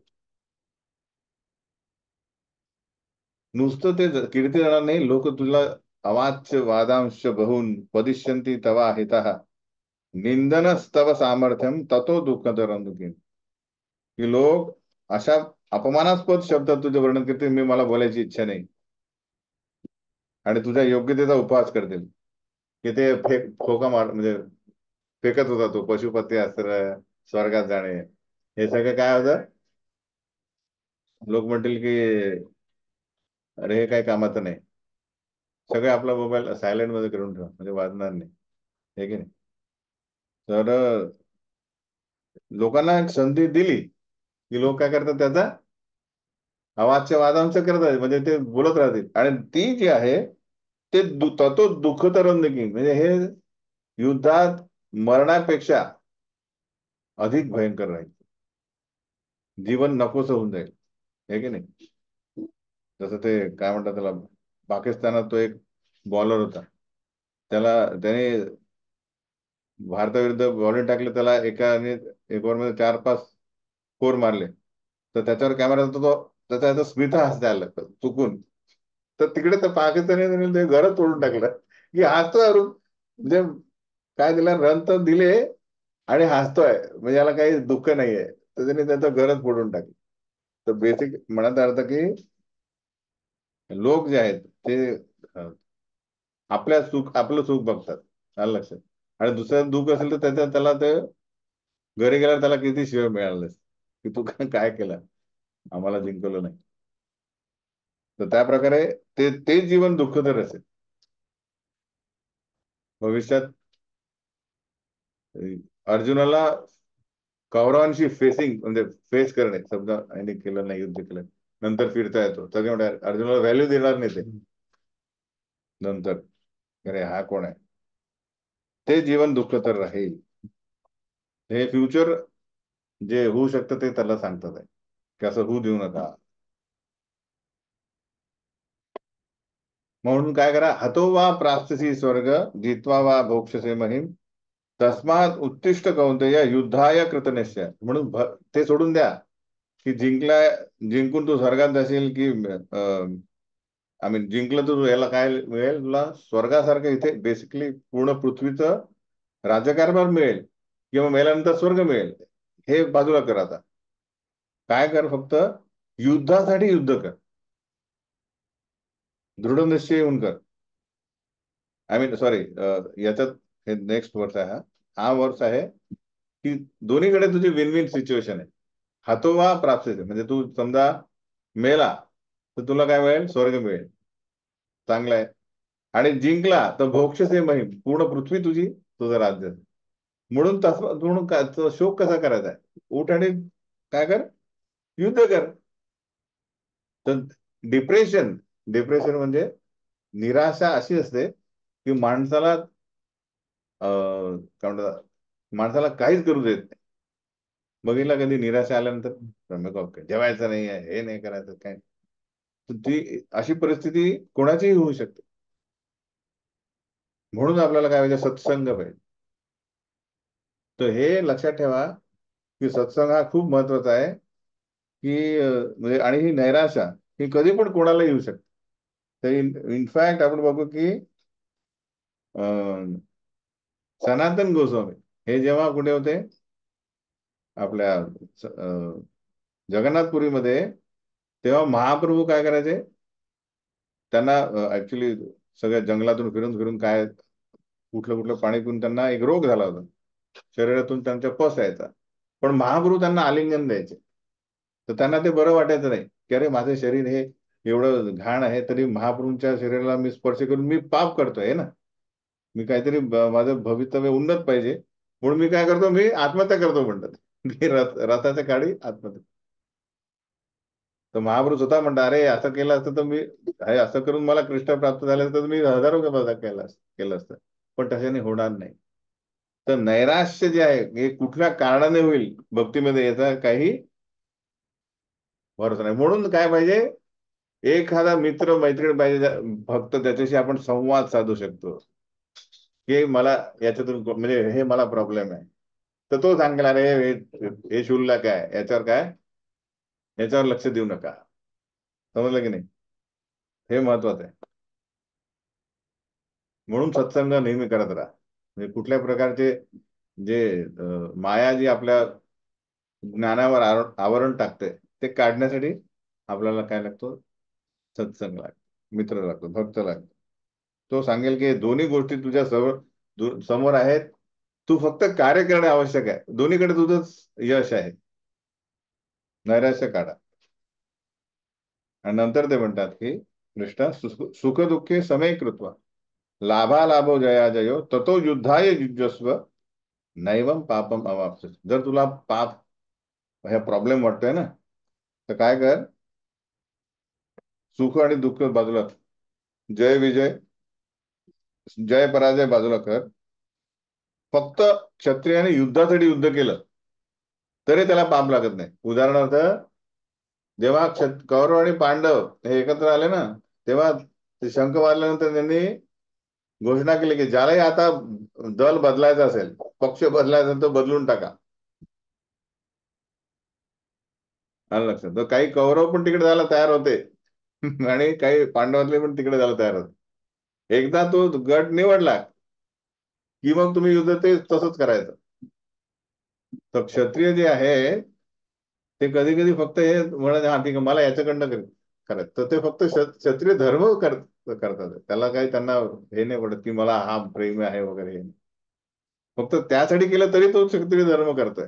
तर ते केल्याने तुला पाप लागणार नाहीये. उदाहरण आपण देऊ शकतो की प्रभुपाद लिहितात की आपण युद्ध जे काही कार्य करतो त्याचे दोन हेतू असतात. एका असतो वैयक्तिक हेतू, आपल्या इंद्रियासाठी कार्य करणे, इंद्रिय तृप्तीसाठी. तर जे आपल्या इंद्रिय तृप्ती करता सत्वगुणाकडे किंवा रजगुणामध्ये कार्य करतात त्याला पाप किंवा पुण्यकर्माच्या बंधनात अडकावे लागते, हे की नाही. सत्वगुणात केलं आणि काही शास्त्राच्या नियमानुसार केलं तर आपल्याला पुण्यकर्म लाभेल, हे की नाही. पण शास्त्राच्या विरोधात केलं रजो आणि तमोगुणामध्ये तर त्याला पाप लागेल. तर बंधन आहे दोन्ही. पण जर आपण काय करण्यात आहे, माझा हित त्याच्यात नाहीये, श्रीकृष्णाला संतुष्ट करण्यासाठी मी कार्य करतो, हेतू काय आहे? कृष्णाच. तर त्यासाठी कुठलेही कार्य केलं तर त्याला आपण बंधन लागणार नाही. म्हणून लिहिलंय की कुठलं ऋण राहणार नाही. देवर्षी भूताप्त निर्णाम पितृणाम न किंकरो नायम ऋणीचरा सर्वात्मना या शरणम शरण्यम गतो मुकुंदम परिहृत्य. मेन काय आहे की आपण जर भगवंतांच्या संतुष्ट साठी कृष्ण भावनाभावित होऊन जे काही कार्य करतोय त्याच्यात आपण कुठल्याच बंधनात राहत नाही, कुठल्याच ऋणी राहत नाही. म्हणून कृष्ण म्हणतात माझ्यासाठी युद्ध करे बस. हे झाले दोन दृष्टिकोन. एक झाला आत्मज्ञान, दुसरं झालं काय, क्षत्रिय धर्म, धर्म पालन कर, लोअर दॅन दॅट, आहे की नाही. आय मीन आता त्याचं हायर काय म्हणतात आहे की बुद्धियोगात काम कर. तर आपण बघू बुद्धियोग म्हणजे जनरली निष्काम कर्मयोग, आणि तो सर्वात्मना म्हणजे पूर्णतः शरणागत म्हणून झालो की कृष्णाच्या फक्त संतुष्टीसाठी करतो तर तो भक्तियोग होतो. तो आहे एषा ते अभिहिता सांख्ये बुद्धियोगे त्विमाम शृणु बुद्ध्या युक्तो यया पार्थ कर्मबंधन प्रयास. जर तुला कर्मबंधन नको तर काय कर, तू या बुद्धियोगाद्वारे काम कर. आतापर्यंत या ज्ञानाचं पृथक्करणात्मक माहिती मी तुला सांगितली. आता मी निष्काम कर्म कसे करावं याचे वर्णन करतोय. जर तू या ज्ञानाच्या आधारे कार्य केले तर कर्मबंधनातून मुक्त होऊ शकेल. आता लक्षात घ्या, सकाम कर्म, निष्काम कर्म, आणि तोच पुढे बुद्धियोग किंवा भक्तियोग कसा होतो. सपोज एक भक्त आला भक्तीमध्ये, नवीन आला, तो बघतो अरे इथे खूप सेवा आहेत, हे की नाही. शू स्टॉल सेवा आहे, काय सेवा आहे, नंतर क्राऊड केअर सेवा आहे, किचन मध्ये सर्व्हिंग सेवा आहे, पुजारी सेवा आहे. हम्म. तर पहिले इच्छा काय असते, अरे सेवा केली तर काहीतरी मिळायला पाहिजे, प्रसाद मिळतो. कुठे प्रसाद मिळतो, अरे हा किचन मध्ये प्रसाद सेवा केली तर स्वीट भरपूर मिळते. तर ती आहे सेवा, जिथे भक्तिमय सेवा, पण सकाम कर, सकाम आहे. हेतू पाहिजे आपल्याला. पहिले काय पाहिजे, माझा इच्छा पूर्ती झाली पाहिजे. केलं तू तर त्याचा तू करता, तो प्युरिफाय होईल जे काही.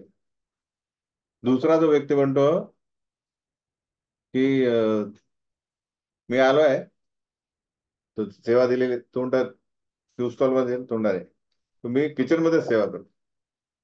मला माहित आहे तू कशासाठी सेवा करतो, प्रसाद मिळेल. नाही नाही, मी प्रसाद घेणार नाही, पण मला किचन मध्येच पाहिजे.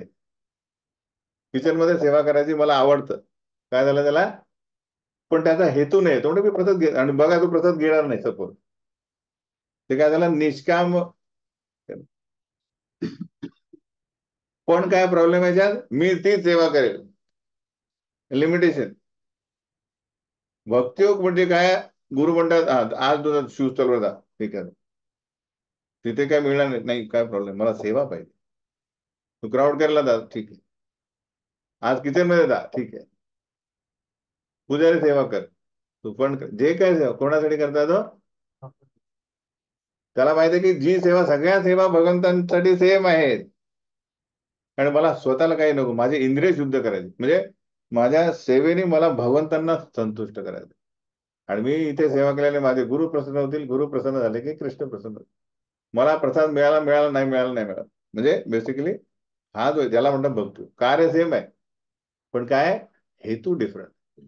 सकाम, निष्काम आणि बुद्धी, म्हणजे त्याला बुद्धियोग आणि भक्तियोग सेम त्याला. ठीक आहे. मग तो नातत नाही, आज मला प्रसाद सेवा मिळाली, तुला शिवस्थान मिळाले, म्हणजे सॉर्ट ऑफ त्याला सेम. तो स्थिर आहे, आपण म्हणलं धीर पुरुष, स्थितधीर मुनी, पुढे आपण म्हणतात तो आहे भक्ती योग, बुद्धी योग त्याला म्हणतो. त्याचं आता वर्णन आपण करू. तो हा धीरे धीरे जाईल. तर सुरुवातीला सगळे काही ना काही इच्छा करतीलच, ते निष्काम होते. नंतर मग भक्ती योग, हळूवारपणे हृदय शुद्धीकरण होणे आवश्यक आहे. ते भक्तियोग करतो.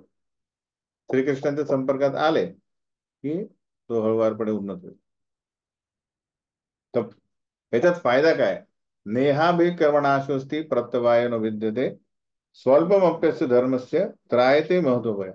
कृष्ण म्हणतात, माझ्यासाठी जी पण कोणी काहीही सेवा करतो ती मी स्वीकारतो लगेच, छोटी पण सेवा असेल, कारण तू माझ्यासाठी केली, बाकी कोणी करत नाहीये, त्यामुळे मी तुला स्वीकारलं.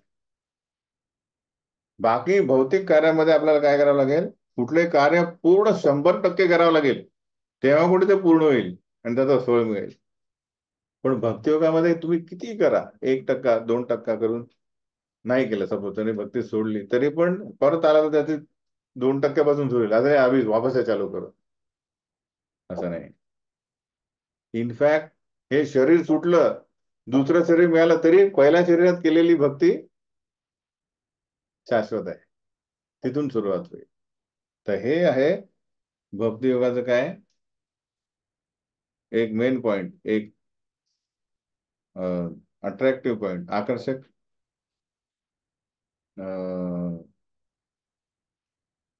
त्याची कीर्ती आहे, महिमा आहे. भक्तियोग का करावा?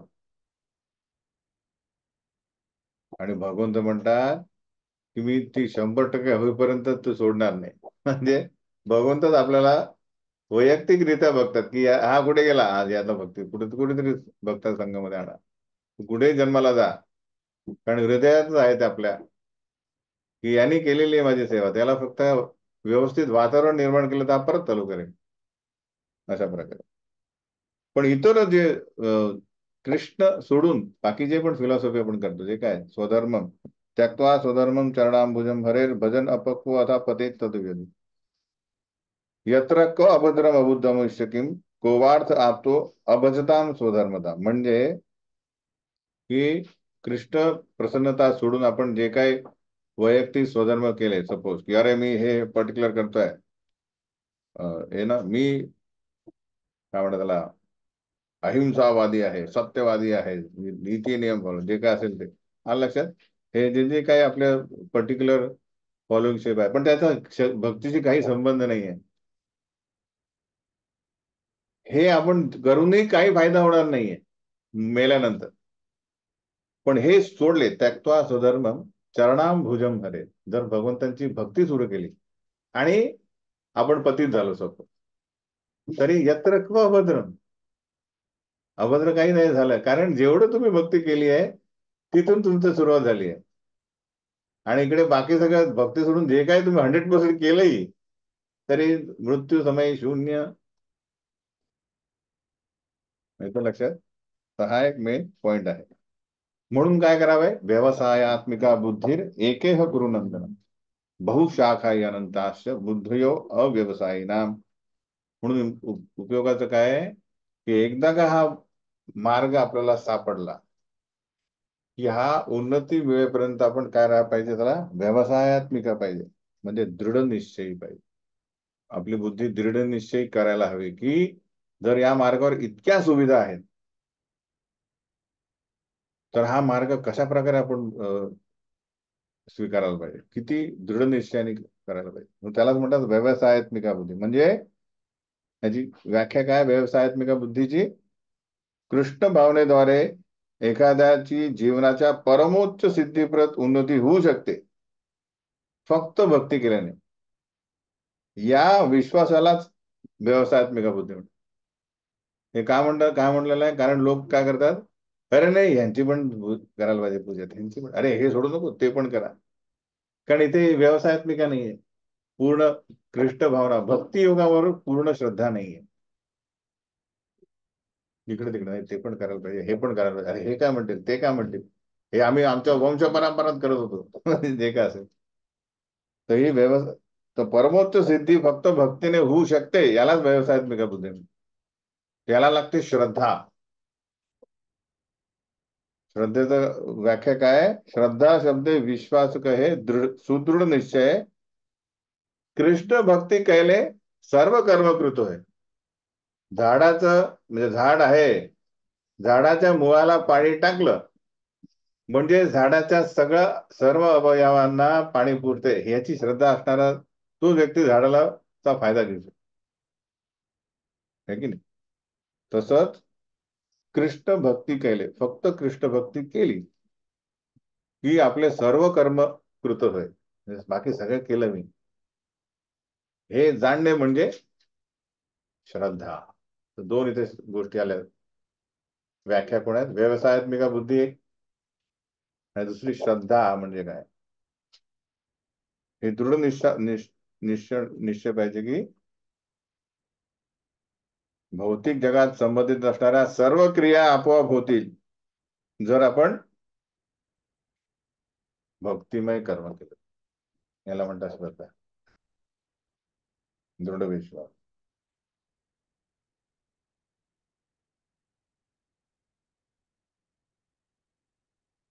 ठीक आहे. आता हे सगळं असतानाही काही लोक हे पालन करणार नाही, काही लोकांच्या श्रद्धा वेगळे इकडे तिकडे असतात. त्यांचा काय परिणाम होईल? 42-43 वर बघू की काही लोकांना म्हणणार आहे ते भक्तियोगाने पुढे वैकुंठ वगैरे आम्हाला माहित नाही. वेदामध्ये काय दिलंय? स्वर्ग, नंदन कानन गार्डन, तिथे अप्सरा. तर हे वैदिक जे वर्णन आहे त्यालाच ते भूलतात म्हणजे बळी पडतात. यामिमां पुष्पतां वाचः प्रवदन्ति अविपश्चितः, वेदवादरता पार्थ नान्यत अस्तीति वादिनः, कामात्मान स्वर्गपरा जन्म कर्म फलप्रदां, क्रिया विशेष बहुलां भोगेश्वर्य गतीं प्रति. तर अल्पज्ञ लोक वेदांमधील अलंकारिक शब्दांवर अत्यंत आसक्त होतात, कारण त्यात स्वर्गाप्रत उन्नत होण्याकरता निरनिराळी सकाम कर्मे, त्यापासून मिळणारा चांगला जन्म, शक्ती इत्यादींना मान्यता देण्यात आली. तर ऐश्वर्यशाली जीवन आणि इंद्रियतृप्तीच्या इच्छा असल्यामुळे ते म्हणतात की स्वर्गाहून अधिक महत्वपूर्ण असे काहीच नाहीये स्वर्गप्राप्त. त्यांचं म्हणणं आहे की जन्म कर्म फलप्रदान, सर्व आपलं कार्य जे आहेत हे इतकं मिळण्यापुरतच करणे, यासाठी ते क्रिया विशेष बोलावून सर्व प्रकारचे कार्य करतात, पण मेन हेतू काय? भोग ऐश्वर्य गती, माझे उत्तम भोग व्हायला पाहिजे, ऐश्वर वाढायला पाहिजे. त्यांची कधीच व्यवसायात्मिका बुद्धी होणार नाही. तर आता आपण बघतो की नाही, तुम्ही गेलाय कधी पुरंदरच्या किल्ल्यामध्ये गेलाय का कधी? तिथे आजूबाजूला ना अशी काही फुलं आहेत, मस्त दिसतात, पण ते विषारी फुलं आहेत ती म्हणजे मला सांगण्यात आलं ते आजूबाजूला तिथे असे मुद्दाम घातले की काही सैनिक जातील आणि त्यांनी केलं खूप दंश करतात, विषारी दंश. म्हणून लिहिलाय की यामिमाम पुष्पिताम वाच, दिसतात पुष्प पण ते घातक आहे. काही पुष्प जे असतात कसे आपल्याला वाटेल उन्नती करतील, सुख देतील, पण ते दुःख देतील. म्हणून कृष्ण म्हणतात की जे लोक भोग ऐश्वर्य प्रसक्तानां तया अपहृत चेतसा व्यवसायात्मिका बुद्धीर समाधून विधीयते. म्हणून सगळेच नाही करणार भक्ती अशा प्रकारे व्यवसाय, कारण हे असे प्रलोभन देणाऱ्या भरपूर गोष्टी आहेत वेदांत. तर आता मग याला वेदांना दोष देणार का तुम्ही? वेरे वेदांमध्ये असं दिलंच का बरं आहे सांगा? वेद आहे की नाही दोषी? आहे. हो काय असं? हा, बरं. का नाहीये? का नाही वेद? वेदांमध्ये दिले नाही सगळे वैदिक सगळे सकाम कर्म, का दिले? डायरेक्ट भक्ती काय नाही दिली? काय काय म्हणले? वेगवेगळ्या स्तरावर हा, तो कुठल्या स्तराच्या व्यक्तीसाठी आहे म्हणजे अजून एलॅबोरेट करा. का दिलेलं आहे वेदांमध्ये? 3 गुणांमध्ये. हा, 3 गुणांमध्ये. तर हे तर सात्विक लोक आहेत, म्हणजे सॉर्ट ऑफ सात्विक आहे ना, ते एकदम पूर्ण स्वच्छ राहतील, क्लिनलीनेस आहेत. पण वेदांमध्ये काय दिलेलं आहे? हम्म. एक प्रकारे बरोबर आहे की बेसिकली तुमचं म्हणणं बरोबर आहे की वेदांमध्ये हे का दिलं आहे, कारण हे जे आसक्त जो लोक आहे त्यांना डायरेक्ट प्रोहिबिशन, म्हणजे तुम्ही करू शकत नाही, तर ते कधीच मान्य करणार नाही. म्हणून काय दिलेलं आहे, जसं लहान मुलगा आहे, तो म्हणणार औषध घे, थोडं बी नाही घेणार, खाते कडू आहे, तो काय करतील, तर तुला चॉकलेट देतो. पण हे चॉकलेट मिळालं म्हणून तो खातो आणि मग चॉकलेट मिळेल, हे की नाही? पण ते त्या वडिलांचा हेतू काय चॉकलेट देण्यात असतो का? औषध घ्यावं म्हणून असतो. म्हणून वेदांची मेन हे काय आहे की हे जे विषय आसक्त लोक आहेत त्यांनी हळुवारपणे भगवत भक्ती मोक्षासाठी प्रयत्न करणे, याला प्रोत्साहन देण्यासाठी हे दिलेलं आहे. असं काम करून ते करता करता करता त्यांना माहित पडलं की अरे, एवढ्याशा आनंदासाठी एवढा मोठा कार्य करण्यापेक्षा परत तेच करावं लागतं, त्याच्यापेक्षा मी परमनंट आनंदासाठी काय करा, म्हणून मोक्षासाठी प्रयत्न, त्यासाठी भक्ती. म्हणून बालानाम अनुशासन, की लहान मुलांना जरा अनुशासन करण्यासाठी काय करतात, चॉकलेट देतात. तसं जे भोग ऐश्वर्य आसक्त लोक आहेत त्यांच्यासाठी सकाम कर्म दिले, हळुवारपणे त्यांची कामपूर्ती पण होते आणि ते नियमात बद्ध होतात. नियम, कारण तो वेद फॉलो करा, तो अॅनिमलिस्टिक आहे, म्हणजे त्याला तो नास्तिक, तो म्हणतो मी जो बी करणार तो जनावरासारखा कार्य करतो.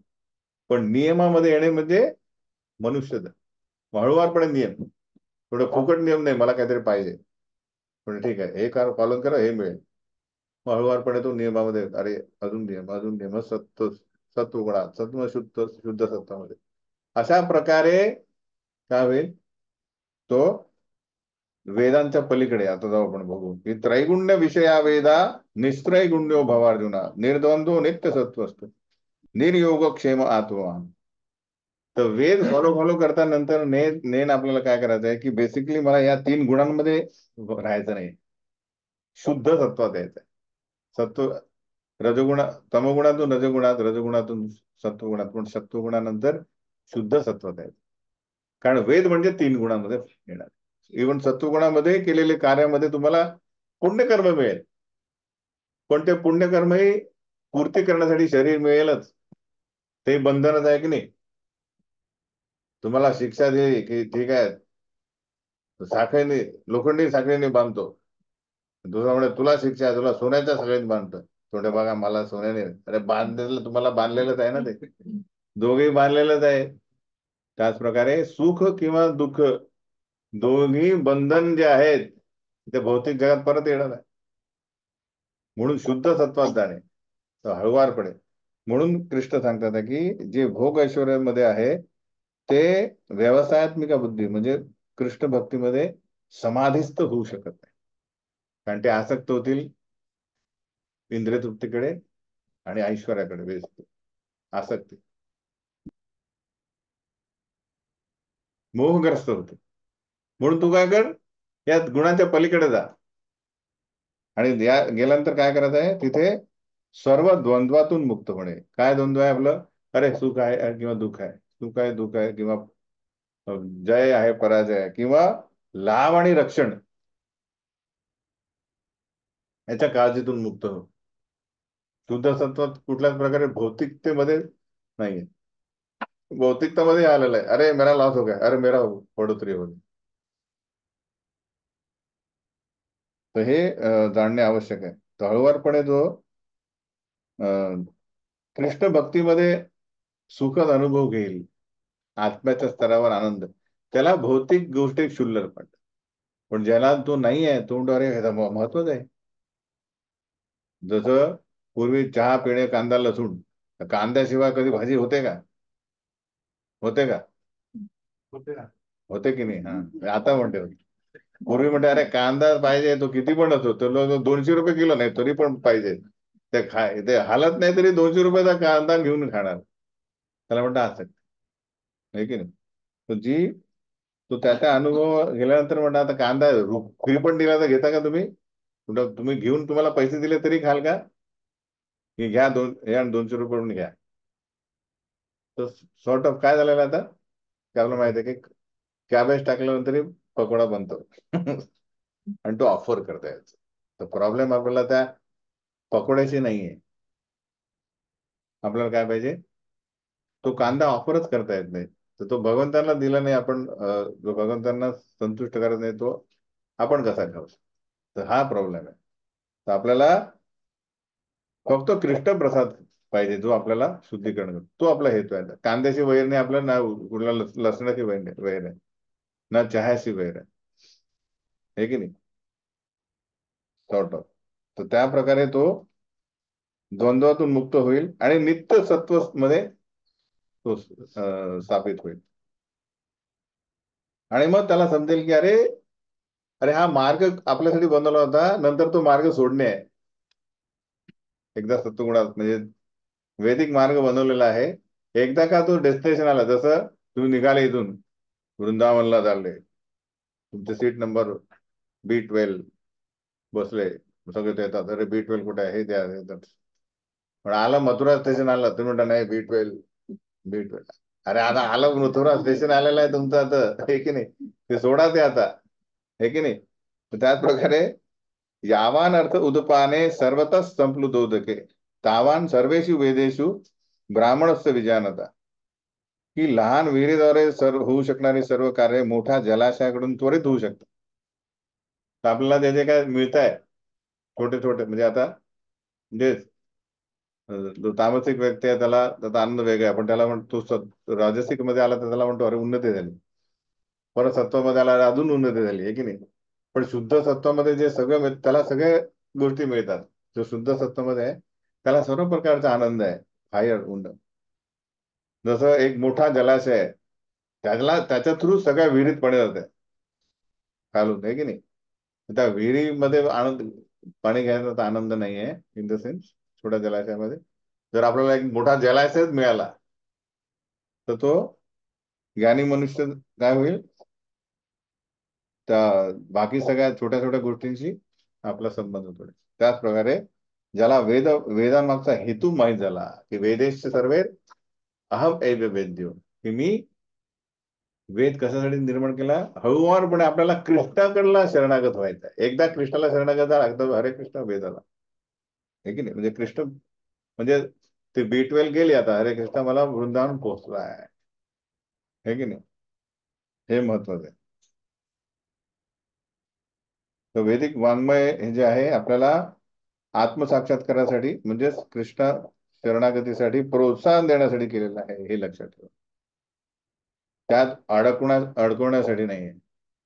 हे केलं की स्वर्ग मिळेल, स्वर्ग झालं, पुण्य संपलं, परत या, परत स्वर्ग, परत स्वर्ग, गोल गोल गोल गोल खूप फिरत राहा, याच्यासाठी नाहीये. म्हणून काय करा, कर्मण्येवाधिकार असते मा फलेषु कदाचन मा कर्मफल हेतुर्भूत मा ते संगोस्तु अकर्मणी.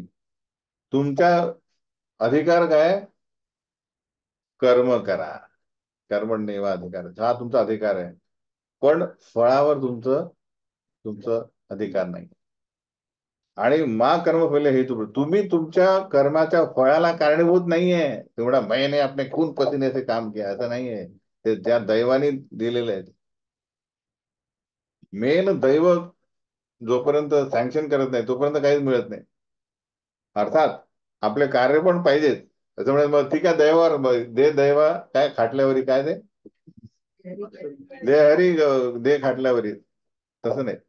तर फळ मिळणारा सगळे कारणीभूत आहे आपलं कार्य, पण फायनल आहे दैव. जोपर्यंत दैव देत तर आपण त्याला पूर्ण कारणीभूत नाहीये.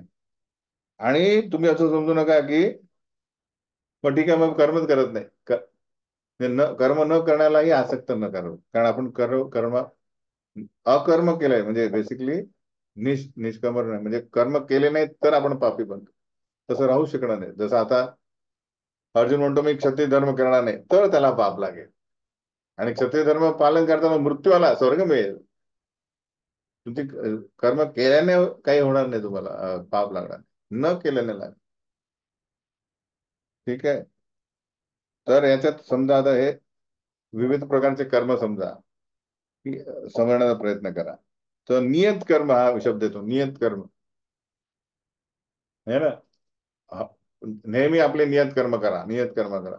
तर नियत कर्म काय, ते तीन प्रकारचे नियत कर्म म्हणजे एक म्हणजे नित्य कर्म, म्हणजे स्वतःचं शरीर स्वच्छ करणे आहे की नाही, भोजन करणे, जे काय आपले जे नित्य कर्म आहे शरीराला लागणारे. नैमित्तिक कर्म, नैमित्तिक कर्म म्हणजे ज्या कर्माला निमित्त लागतं, जे नित्य कर्म नाहीये. समजा शेजारी आजारी पडला, तर आपलं नित्य म्हणजे कर्म सोडून त्याला पहिले न्यावं लागलं हॉस्पिटलमध्ये. निमित्त कर्म, नैमित्तिक कर्म आहे ना हे, की आपलं ते काम सोडून करावं लागेल. रोजच नाही तर चला आता हे काम झालं तर ठीक आहे, आज थोडं आज मी ठीक आहे, नाही नाही माझं कर्म आहे तुला हॉस्पिटलमध्ये येणे, ते नैमित्तिक कर्म. तिसरं काय आहे, सकाम कर्म, बेसिकली की प्रत्येक वेळेस व्यक्ती म्हणतो याच्यात माझा फायदा काय, म्हणजे हे भौतिकतामध्ये आले नियत कर्मामध्ये, हे की नाही. त्यानंतर कर्म, विकर्म आणि अकर्म. तुम्ही बाहेर जाऊन सांगा त्यांना, थोडा चर्चा आतमध्ये करा.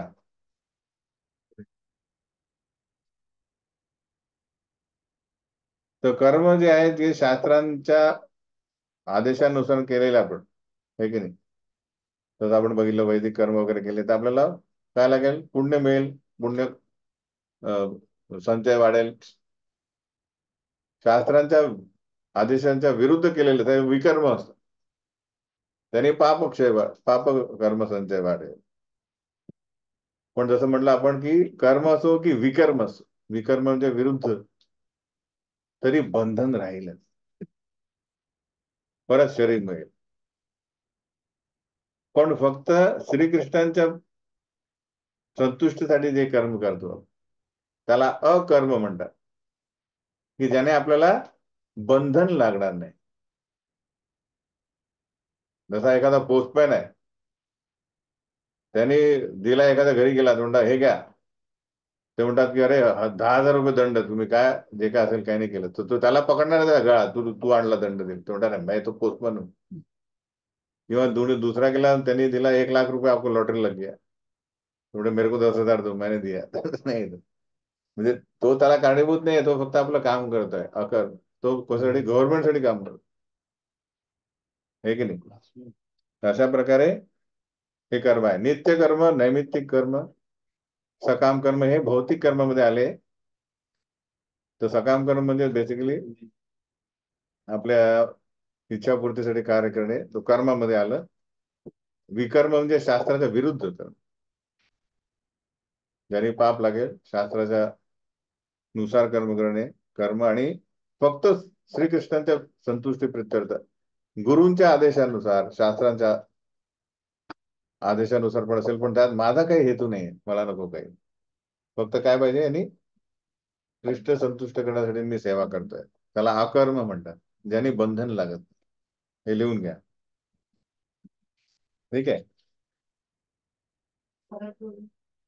हा ते आता लिहून घ्या, नंतर पुढे जातो आपण. गाडी दोनदा झालं रिपीट, हे नंतर तुम्ही रेकॉर्डिंग ऐकून घ्या, कारण हे तसं होणार नाही, आपल्याला लवकर जमणार.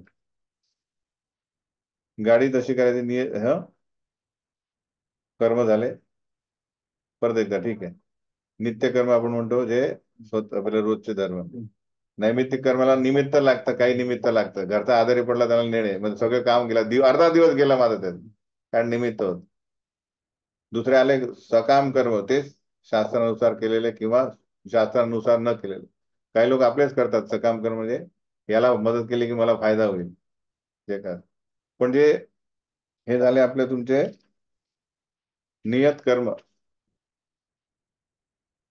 पण जे शास्त्रानुसार कार्य केलं त्याने सुख, पुण्य लागतं आपल्याला.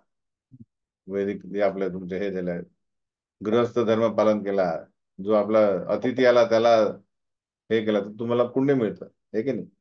अतिथी आला, त्याचा सत्कार केला, त्याला खायला प्यायला दिलं, तर हे धर्म तुमचे शास्त्रानुसार केलेले हे आहेत, कर्म आहेत, हे की नाही. याच्यात भरपूर आहे, पण शास्त्रा विरुद्ध केलं तर पाप लागतं, हे की नाही. पण फक्त श्रीकृष्णासाठी आपण कार्य केलं, समजा मी बिझनेस करतोय, करोडो रुपये जमवत आहे, पण त्याच्यात मला काही रस नाही, 10 करोड रुपये जे झाले मी हे कृष्णाला दान दिले, ठीक आहे, पण मी शास्त्रानुसारच केले ते, पण माझा त्याचा हेतू नाही, तर ते अकर्म झाले. त्याचं मला पुण्य नाही लागणार, पापही नाही लागणार. समजलं की नाही? इथे श्रीकृष्ण तेच सांगता येत आहे की तू ना स्वर्गात जाण्यासाठी युद्ध कर, ना हे राज्य भोगण्यासाठी युद्ध कर. कशासाठी युद्ध कर? मी सांगतोय म्हणून कर. तर तू जिंकला की हारला याचं काही घेणं देणं नाही. तुला पाप लागणारच नाही, कारण हे अकर्म आहे. ओके, ठीक आहे. योगस्थ कुरु कर्म, योगस्थ कुरु कर्माणि संगम त्यक्त्वा धनंजया, सिद्ध सिद्धो समो भूत्वा समत्वम योग उच्यते. की यश आणि अपयशाबद्दलच्या ज्या संपूर्ण आसक्तीचा त्याग करून समभावाने तुझे कर्म कर. तर ही आपल्याला अवस्था गाठायची. मेनली काय, आपण प्रोत्साहित काय होतो, अरे यश मिळत आहे का, तर आपण प्रोत्साहित होतो. अरे अपयश होईल तर हताश होतो. हे न करता या दोन्ही गोष्टींना आसक्ती न होईल, आसक्ती न होईल. सम समभावालाच योग म्हणतात. समभावाने तुम्ही कार्य करा, ठीक आहे ना. आता योग शब्द येतो इथे. योग म्हणजे काय? तर श्रीकृष्णांशी संबंध प्रस्थापित करणे म्हणजेच योग आहे. काय म्हणतात त्याला? जसं कर्म आहे, कर्म जर कर्म केलं तर आपल्याला काय लागेल? रिॲक्शन लागेल. पण कर्म योग केलं म्हणजे अकर्म झाला तो. कसं झालं? कृष्णा प्रत्यर्थ कर्म केले, काय झाला तो? कर्मयोग. कृष्णाचा म्हणजे कर्म योग आला की कृष्णाशी संबंध झाला, नाही तर नॉर्मल कर्मी होऊन जाईल. तो कर्म करतोय, पैसे कमवतोय पण स्वतःसाठी, तो कर्म झाला. पैसे कमवतोय पण कृष्णाला देतो काहीतरी, दान धर्म करतो, तो कर्मयोग झाला. जो ज्ञानी आहे, ज्ञान, पण ज्ञानाचा उपयोग कशासाठी करतोय? कृष्णासाठी जवळ येण्यासाठी करतो, म्हणून तो ज्ञान योग झाला. नुसतं ज्ञान आणि ज्ञानयोग. ध्यान कोणी करताय, ठीक आहे, पण तो कृष्ण परमात्म्याला जाणण्यासाठी करतो, तो ध्यान योग झाला. योग म्हणजे कृष्णाचे संबंध.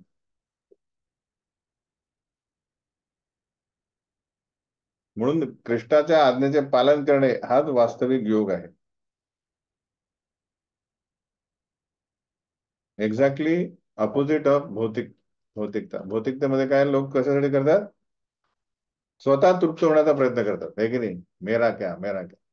पण इकडे आपण सदैव काय करतो, कसं काय कृष्णाला संतुष्ट करता येईल, तो झाला भक्ती योग.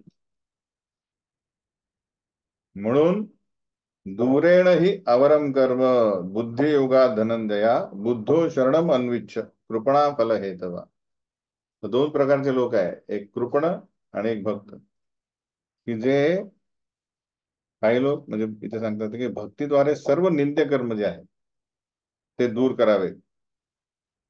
निंद्य कर्म म्हणजे काय? जे स्वतःसाठीच करतात लोक. लोक काय म्हणतात, अरे इसमें मेरा क्या, म्हणजे कर्मफळ झाला, हे महिने कमाय तो मेरा, हे माझा आहे, माझ्या भोगासाठी आहे,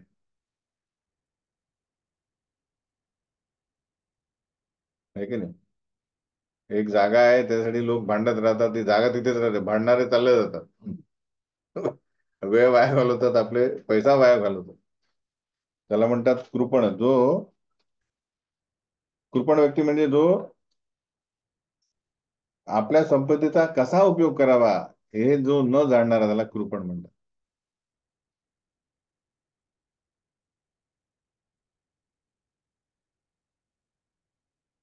तर प्रभुपाद लिहितात की कृष्ण भावनेमध्ये केलेल्या कर्माव्यतिरिक्त इतर सर्व कर्म हे निंद्य कर्म आहे.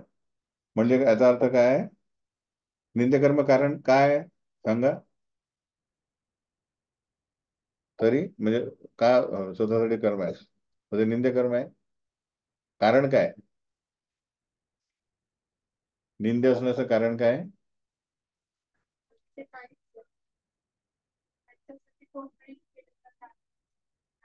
ते हे म्हटलंय ना की कृष्णासाठी कार्य केले ते उत्तम कार्य, ते सोडून इतर कार्य केले ते सर्व निंदे आहेत का?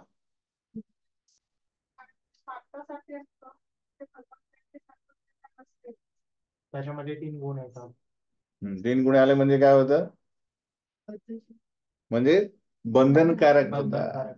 निंदे कर्म बंधनकारक. थोड्या हे कार्य केलं तर झाकणी मिळेल कुठली, सोन्याची, चांदीची किंवा हे लोखंड, ते नको आहे म्हणून निंदे कर्म. निंदे म्हणजे साखळीवाले, समजलं ना? आणि कृष्ण भावनावृत कर्म हे आपल्याला साखळी देण्यात मध्ये बंधनातच नाही टाकत, कारण ते श्रीकृष्णाला प्रसन्न करतात, हे लक्षात ठेव. बुद्धियुक्तो जहातीह उभे सुकृत दुष्कृते तस्माद योगाय युज्यस्व योग कर्मसु कौशलम. म्हणून भक्तिपूर्ण सेवेमध्ये संलग्न झालेला मनुष्य या जन्मात सुद्धा चांगल्या आणि वाईट कर्मापासून मुक्त होतो. त्यामुळे भविष्यात पण हे सांगत आहे की अरे पुढच्या जन्मी तुम्हाला आध्यात्मिक शरीर मिळेल, त्याच्यात नाही, अरे या जन्मीच काय चांगला वाईट आपल्याला यांनी बद्ध होणार नाही. म्हणून योगयुक्त होण्याचा प्रयत्न कर, कारण योग हेच सर्व कर्मातील कौशल्य आहे. आपण बघितलं, एक आहे सकाम कर्मी, माझी प्लेट बनवत आहे. दुसरा निष्काम कर्मी, तो म्हणतो मला प्लेट नको आहे. तिसरा म्हणतो मला प्लेट समज नाही, समोर त्याला मला प्रसन्न करायचं, कारण तो कृष्णाचा गेस्ट आहे. एक म्हणजे तो भक्ती योग. तर मेन काय, योग हे कर्मातील कौशल्य आहे. कर्म सेम आहे पण हेतू बदललाय. हे करताना या जन्मी तो सुखी आहे, चांगला वाईट कर्म त्याला नाही. तर तर चांगलं फळ मिळालं तर त्याला सुख मिळेल, पण परत यावं लागेल. वाईट मिळालं, पाप कर्म मिळालं तर काय होईल, परत यावं लागेल पाप भोगायला. पण कृष्ण प्रित्यर्थ केलं तर त्याला शून्य बॅलन्स असेल तर काय, नो शरीर, डायरेक्ट आध्यात्मिक जगत, मुक्ती. याला लक्षात.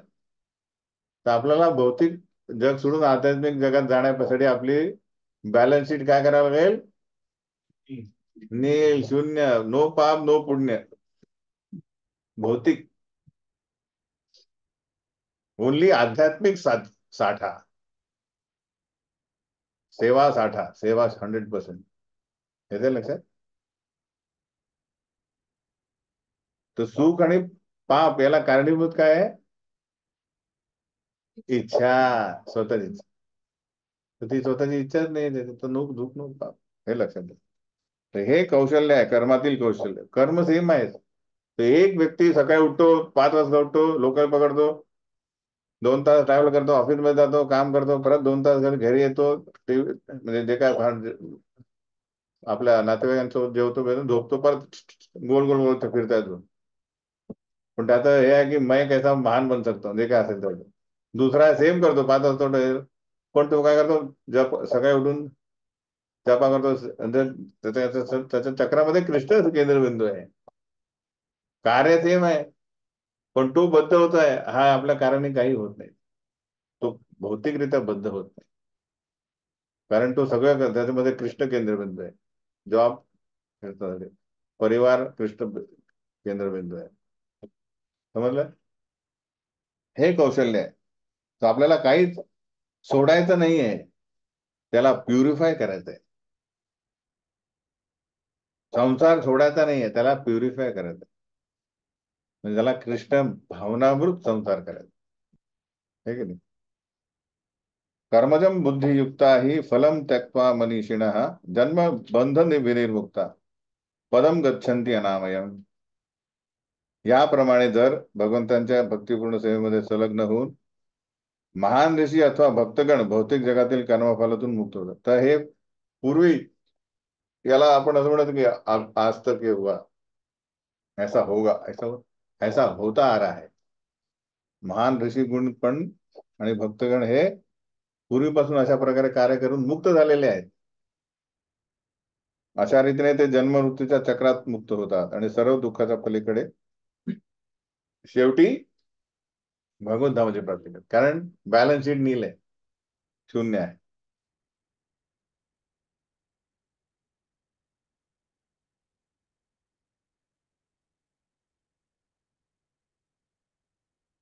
ओके.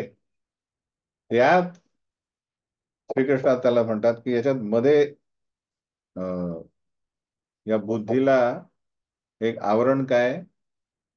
ही बुद्धी क्लिअर का नाही, क्लीन का नाही, स्वच्छता मी का विचार करू शकत नाही? कारण यदा ते मोह कलिलम बुद्धिर व्यतितरिष्यति तदा गंतासी निर्वेदम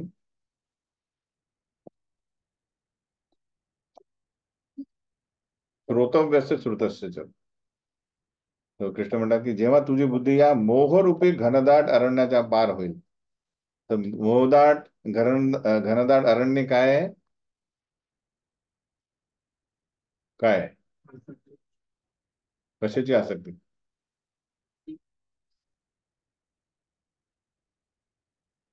जीवनामधील आसक्ती कुठल्या टाईपची? मी माझे. अजून स्पेसिफिक?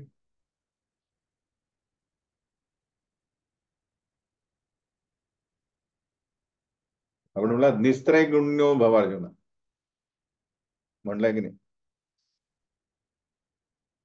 त्रिगुण, त्रिगुणाच्या पलीकडे जा म्हणजेच काय करा? तर आपण बघितलंय की हे जे आपण वैदिक रूल फॉलो करतो त्याला आसक्त होत, येते की नाही? जसं आता होतं काय की बेसिकली एखादा जो परफेक्ट वेद कर्मकांड पालन करत असेल, है की नाही, की तो म्हणतो मग अरे भक्ती मार्ग हा पॅरल म्हणजे हा भक्ती पण आहे, पण हे पण महत्वाचं आहे. जसं उदाहरण दिलं आहे की आपले माधवेंद्र पुरी म्हणतात आहे की संध्या वंदनम भद्रम अस्तु भवतो भो स्नानम तुभ्यम नमो. की वैदिक रूल्स काय आहे? त्रिसंध्या समय स्नान करा, प्रार्थना करा, ठीक आहे ना. तीन हे वंदन करा, देवतागण पितृगण यांना वंदन करा, हे की नाही? हे सगळे रूल आहेत. पण महादेवेंद्रपुरी म्हणतात की सगळ्या रूल्सला नमस्कार, हरे कृष्णा. कारण काय? की यत्र क्वापि निषद्य यादव कुलोत्तमस्य कंसद्विष स्मारम स्मारम अगम हरामी तदलम म्हणणे की म्हणणे मके. काय म्हणतात आहे की या सर्व नियमांना माझं वंदन असो, मला क्षमा करा आता. कारण जेथे जेथे मी बसतो तेथे ते मला यदुकुळाचा महान वंशज कंसाचा वैरी श्रीकृष्ण त्यांचे स्मरण मी करतो. त्यामुळे मी स्वतःला माझ्या सर्व पापमय बंधनातून मुक्त करू शकतो. मला वाटतं हेच माझ्यासाठी पुरेसं आहे. इतर वैदिक जे घनदाट अरण्य इन द सेन्स हे